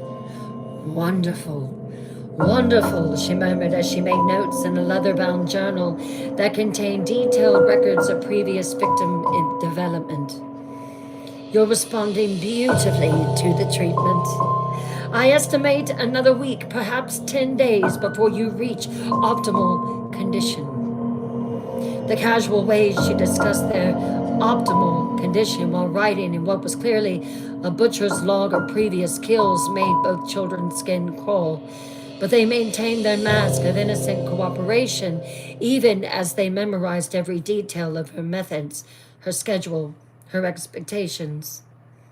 Evening brought yet another massive meal, this one accompanied by wines that Cordelia claimed were specially formatted for growing children, but which both Hansel and Gretel recognized as containing sedatives designed to make them feel drowsy and compliant. They had become expert at appearing to drink while actually disposing of liquids through methods that would have impressed professional stage performers. As the meal progressed, they began to test the limits of their deception, seeing how far they could push their performance without arousing suspicion. They complained convincingly about being too full to eat another bite, while simultaneously appearing to continue consuming food. They expressed enthusiasm for the upcoming meals while subtly gathering information about Cordelia's timeline and methods. When do you think we'll be ready for your special feast, Auntie Cordelia? Gretel asked with apparent innocent curiosity, her voice carrying just the right note of excitement about what she clearly didn't understand was meant to be her own death. Oh, very soon now, Gretel, Cordelia replied with satisfaction, her eyes taking on the gleam of someone anticipating a long-awaited pleasure. I'm thinking perhaps this weekend. There's a special occasion coming up, the anniversary of my first successful harvest, and I always like to commemorate it with something particularly special. She leaned forward conspiratorially, her voice dropping to an intimate whisper. I've been planning the menu for weeks. Hansel would be perfect for the main course. Boys always make the best roast. Something about the way their muscle fibers develop. And Gretel, you will be ideal for the dessert course. Young girls have such tender, sweet meat that they're absolutely divine in pastries and confections. Both children felt their blood freeze at the casual discussion of their impending schmurder, but they maintained their expressions of innocence and innocent interest even as their minds raced to process the implications of what they had learned. They had perhaps 4 days, maybe 5, before Cordelia deemed them ready for slaughter. 4 days to perfect their plan, to identify the perfect moment to strike, to transform from prey into predators. When they finally returned to their luxurious prison for the night, both children dropped their mask of innocence as soon as the door closed behind them. The strain of maintaining their performance while listening to detailed descriptions of their planned murder had pushed them to their limits. But it had also crystallized their understanding of what needed to be done. 4 days, Hansel said quietly, his voice carrying a coldness that would have chilled anyone who heard it. 4 days to become strong enough to unalive her. Gretel agreed, her small hands clenching into fists that looked far too dangerous for their size. 4 days to learn everything we need to know about her, methods, her schedule, her weaknesses. She thinks we're becoming helpless, Hansel continued, his mind already working on the tactical problems they faced. She thinks her drugs and her fattening diet are making us slow and compliant.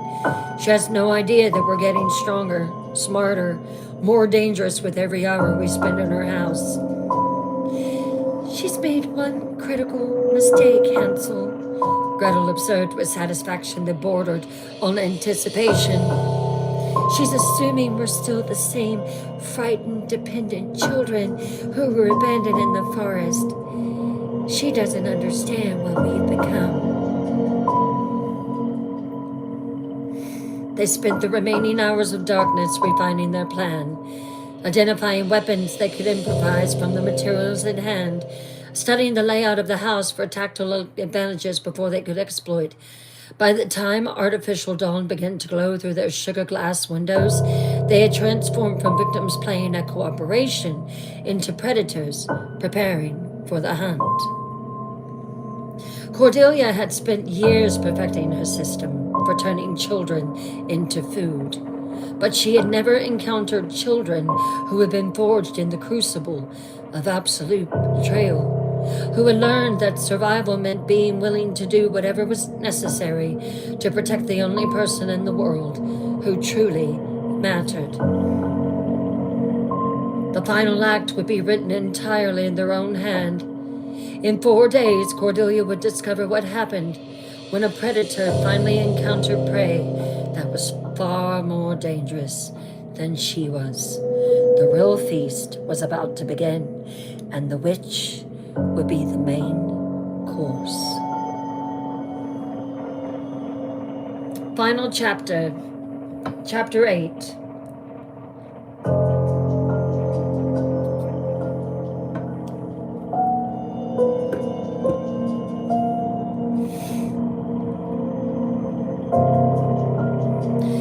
Days had passed since Cordelia had revealed her timeline, and the children had used every hour to transform themselves from victims into something far more dangerous. They had studied their captor with the intensity of generals planning a siege, cataloging her habits, her weaknesses, her routines with the methodical precision of people who understood that a single mistake would mean not just death, but death by consumption. Their bodies reduced to nothing more than ingredients in some ghoulish feast. The artificial dawn that marked the beginning of what they had decided would be Cordelia's last day found them already awake, already dressed, already prepared for the performance that would either free them or unalive them. But where once they had approached their deception with the desperate energy of people trying to buy time, now they moved with cold calculation of executioners who had grown tired of waiting for the perfect moment and had decided to create it themselves. Hansel had spent the dark hours fashioning weapons from the seemingly innocent materials that filled their luxurious prison. The decorative elements of their bed frame could be broken to create clubs with sharp, splintered ends. The crystallized fruit decorations on their nightstands contained cores hard enough to serve as projectiles. Even the clothes Cordelia had provided them could be twisted into garrots or used to create snares that would be nearly invisible in the warm, golden light of the house. But it was Gretel who had developed the most sophisticated understanding of their enemy's psychology. She had observed that Cordelia's pride in her culinary skills was matched only by her vanity about her appearance and her need for validation of her expertise. The witch craved appreciation, needed to feel that her victims understood and admired the artistry of what she was doing to them. This need for recognition would be her downfall. "She wants us to be impressed," Gretel whispered to her brother as they prepared for what they both knew would be their final breakfast in the candy house. "She wants us to understand how clever she is, how sophisticated her methods are, how much skill goes into turning children into delicacies. That pride, that need to show off, that's what we use against her, Hansel." When Cordelia arrived with their breakfast tray, another elaborate feast designed to add the final layers of fat to their supposedly plumping bodies, both children were ready with performances that had been refined through days of practice.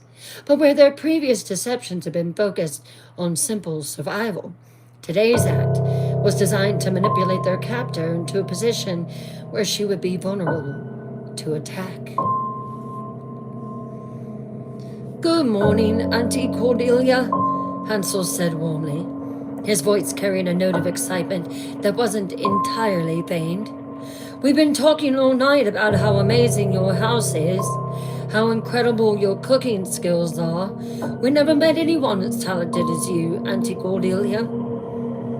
The witch preened visibly at the praise, her already considerable vanity swelling with the kind of satisfaction that comes from having one's expertise recognized by those who are about to benefit from it in the most intimate way possible.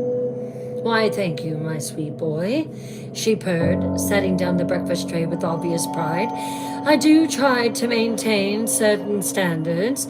Not everyone appreciates the level of artistry that goes into proper cuisine, especially cuisine of such specialized nature. That's exactly what we were saying, Gretel exclaimed, playing her role with Academy Award-worthy conviction. We were wondering if you might be willing to show us some of your techniques. We're so curious about how you create such amazing flavors, such perfect textures. It must require incredible skill. The request clearly delighted Cordelia beyond measure. Her eyes lit up with the kind of enthusiasm that comes from finding an audience generally interested in one life's work, as she clasped her hands together with barely contained excitement. Oh, my little mouse that eats my house, my darling children, how wonderful that you are taking such an interest in the culinary arts. Granted, you won't be here much longer, but so few young people these days appreciate the complexity, the sophistication required for truly elevated cuisine. Yes, I would be absolutely delighted to give you a proper demonstration. She began pacing around the room with the manic energy of someone who had been waiting years for the opportunity to share her expertise with people who would truly appreciate it. The fact that her students were also her intended ingredients seemed to make the prospect even more delicious to her twisted sensibilities. I was planning to begin your final preparations tomorrow anyway, she continued, apparently unaware that her words were confirming the children's worst fears while simultaneously providing them with crucial information about her timeline. But this will be perfect. You can observe the early stages of the process, learn about the techniques that will be applied to you, gain a true appreciation for the artistry involved in cuisine. She led them to the main kitchen with the excitement of a master chef about to perform for visiting dignitaries. The vast space, which had seemed overwhelmingly abundant during their tour, now revealed itself to be organized with the precision of a medical laboratory. Every tool had its designated place. Every ingredient was labeled and categorized. Every surface was maintained with the kind of obsessive cleanliness that spoke of someone who took their craft very seriously. Now then, Cordelia announced, moving to a cabinet that the children had not been shown during their previous tour. Let me show you some of my special tools. The implements that make the difference between merely adequate cuisine and truly transcendent culinary experience. She began withdrawing instruments that looked more surgical than culinary. Pokers so sharp they seemed to cut light itself.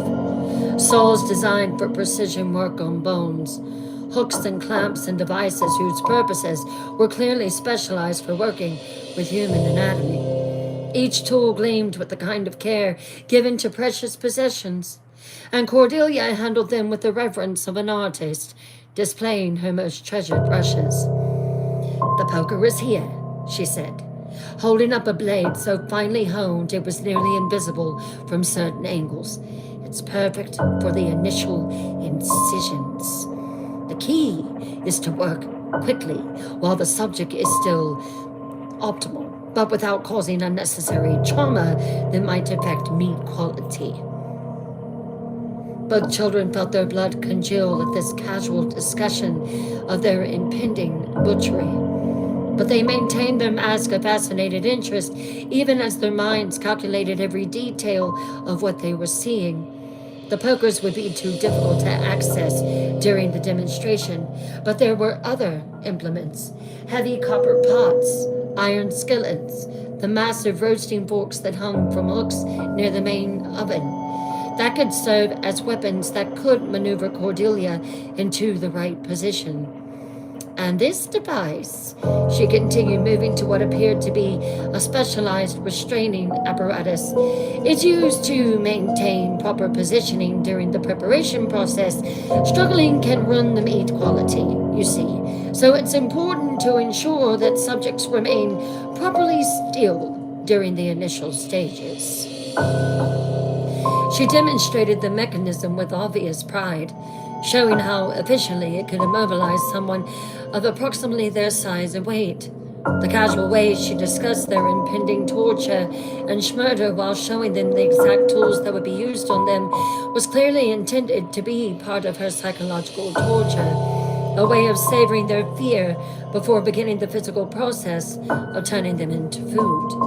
But what Cordelia didn't understand was that fear was no longer the primary emotion driving Hansel and Gretel.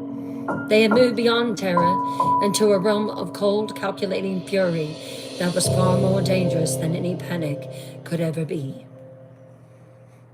But the real artistry of it all, Cordelia announced with obvious pride, moving toward the massive oven that dominated the center of the kitchen, comes in the cooking process itself.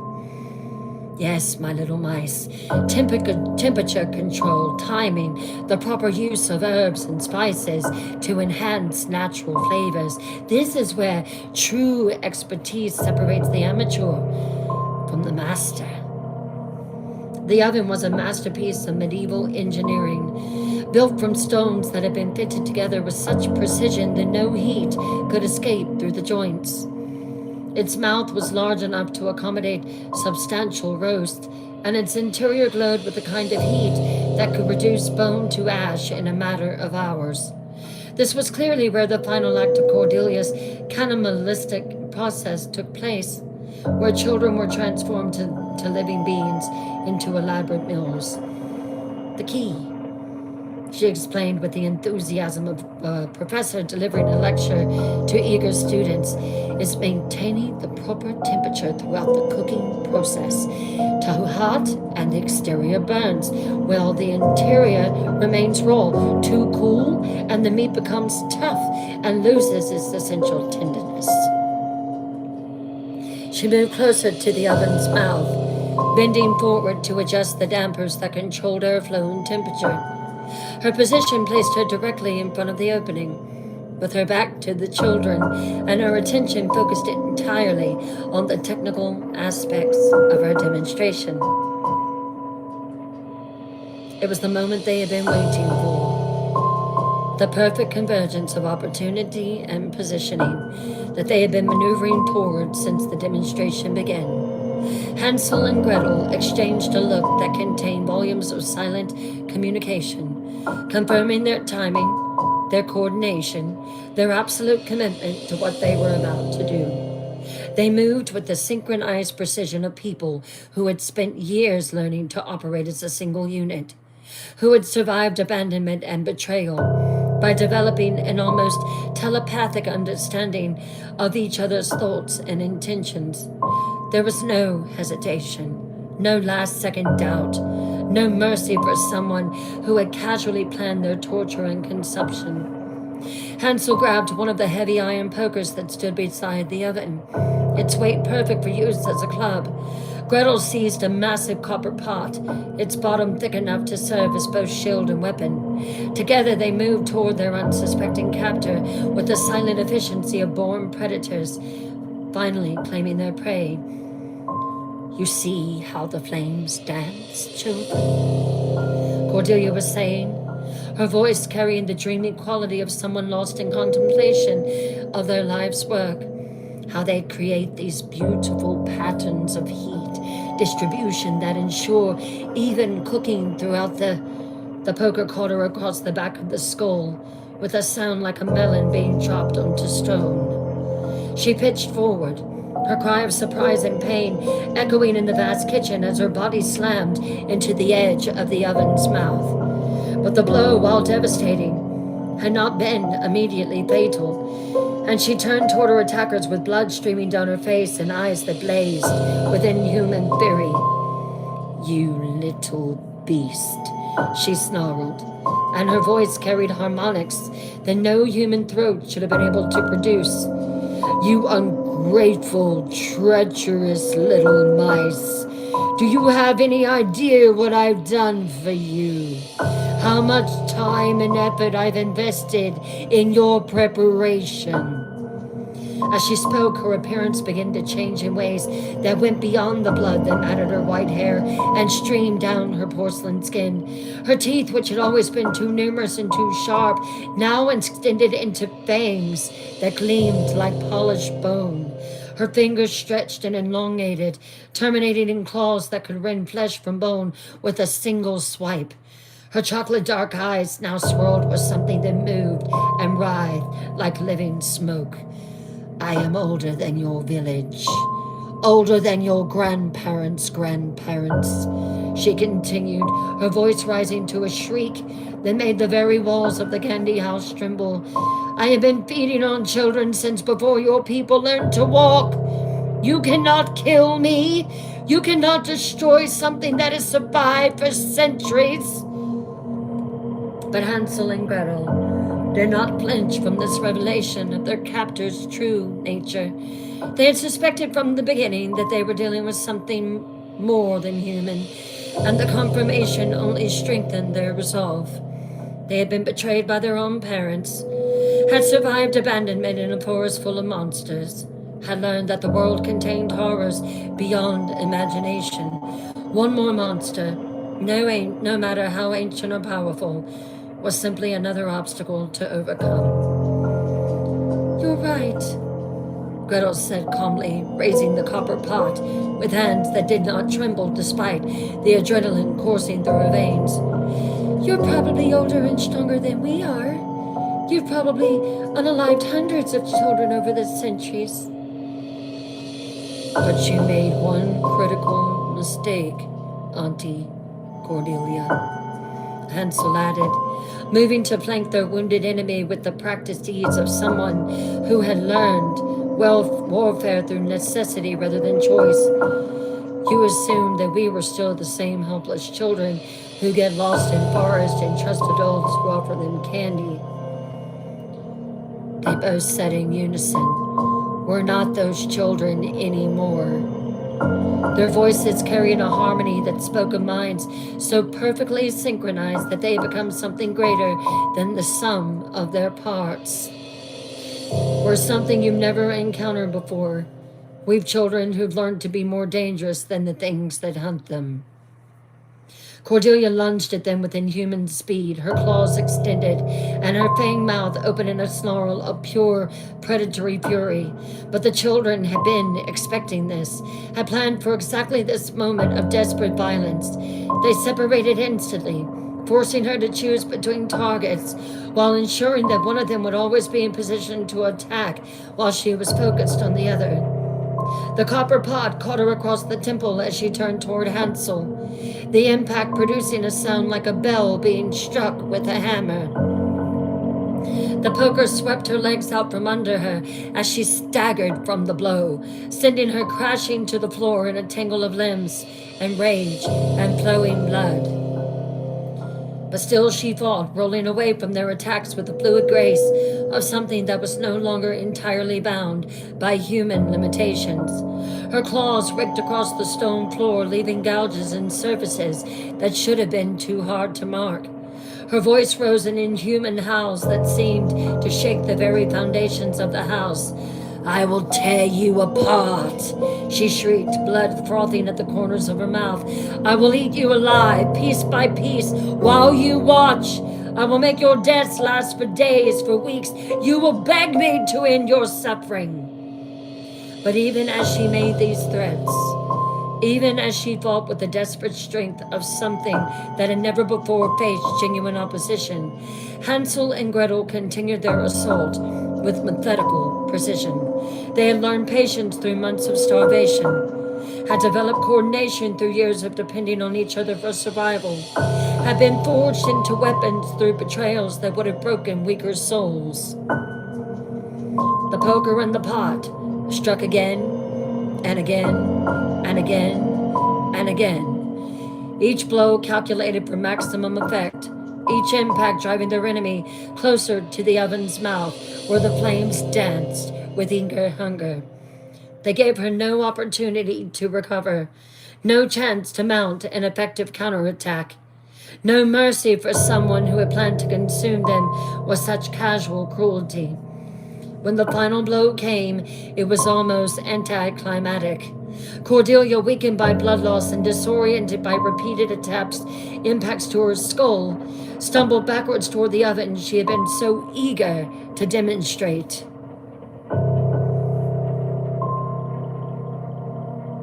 Her foot caught on the raised stone threshold, and she pitched backward into the flames that had been prepared to cook her victims. The screams that emerged from the oven were unlike anything either child had ever heard. Sounds that spoke of something far older and far more evil than any human being. Something that had been feeding on innocence for centuries was finally receiving the punishment it had so long avoided. The flames that consumed her burned with colors that had no names, and the smoke that rose from her destruction carried scents that spoke of things better left forgotten. But even as Cordelia burned, even as her ancient evil was finally reduced to ash and memory, the children did not celebrate. They stood before the oven with expressions of grim satisfaction, watching their enemy's destruction with the calm professionalism of people who had simply completed a necessary task. Is she dead? Gretel asked, though the question was more academic than concerned. She's dead, Hansel confirmed, prodding the ashes with the poker to ensure that nothing remained that might somehow reconstitute itself. And even if she isn't, she's not coming back from that. For several minutes they stood in the suddenly quiet kitchen, processing what they had accomplished. They had entered this house as potential victims, had been intended as ingredients in some ghoulish feast, had been carefully fattened and prepared for consumption by something that had been perfecting the art of child murder for centuries. Instead, they had turned the tables so completely that their would-be predator had become the one consumed by flames, destroyed by the very oven she had intended to use on them. They had proven that even the most ancient and powerful monsters could be defeated by people who were willing to become monsters themselves when survival demanded it. But there was no joy in their victory, no celebration of their triumph. They had killed because killing was necessary, had committed violence because violence was the only language their enemy understood, had become predators because the alternative was becoming prey. It was not a transformation they had chosen, but one that had been forced upon them by a world that offered no other options for survival. What do we do now? Gretel asked, looking around the kitchen that had been designed for their destruction, but had instead become the site of their greatest victory. Now we take what we need from this place, Hansel replied, his voice carrying the practical tone of someone who had learned to think in terms of resources and opportunities rather than emotions and sentimentality, food, supplies, anything that might be useful for traveling, and then we leave, and we never look back. And after that? Hansel looked at his sister and saw his own understanding reflected in her eyes. They were no longer children in any meaningful sense of the word. They had been forged into something harder, colder, more dangerous than the adults who betrayed them could have ever imagined. They had learned to survive in a world that wanted to devour them. And in learning that lesson, they had become something that the world itself might learn to fear. After that, he said quietly, we make our own way in the world. We find our own path, create our own rules, become whatever we need to become what we need to be, and stay alive and stay together. This was the end of their nightmare, but it was also the beginning of something new, something that the world had never seen before and might not be prepared to handle. Two children who had learned to be more dangerous than the things that hunted them, who would discover that sometimes the only way to escape being devoured was to become the thing that did the devouring. They were free now, truly free for the first time in their lives. But freedom, they had learned, was not something that was given. It was something that was taken, something that was earned through blood and fire, and the willingness to do whatever was necessary to claim it. And they had claimed it completely.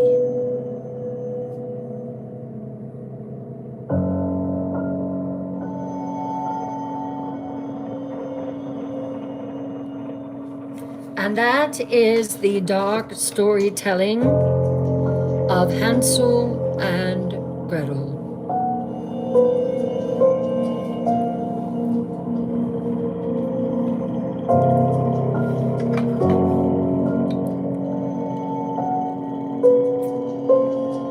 Thank you, Bling Queen. Thank you, thank you. I know it's late, but that story deserved to be told the way it should have been.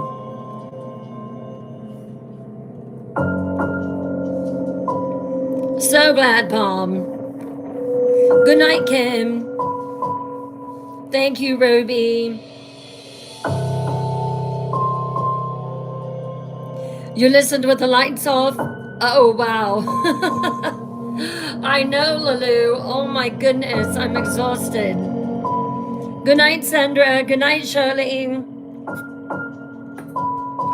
Good night, Pamela. Tomorrow night, 8 p.m. Eastern, is going to be Creature Tuesday. 612K likes tonight. Amazing, amazing, amazing.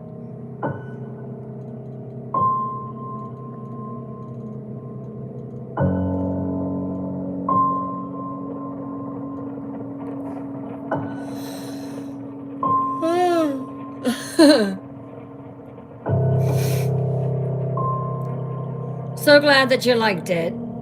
So glad. It will be on YouTube tomorrow, probably noonish, hopefully. So everybody will be able to have it on there. Thank you, boss man. Thank you, thank you.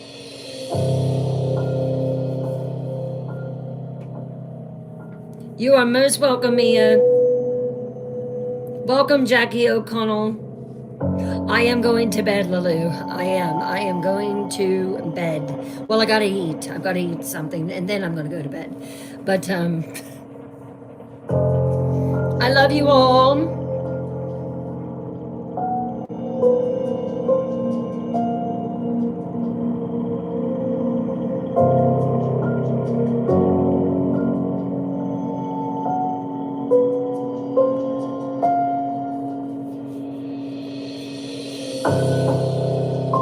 Love you all dearly, dearly.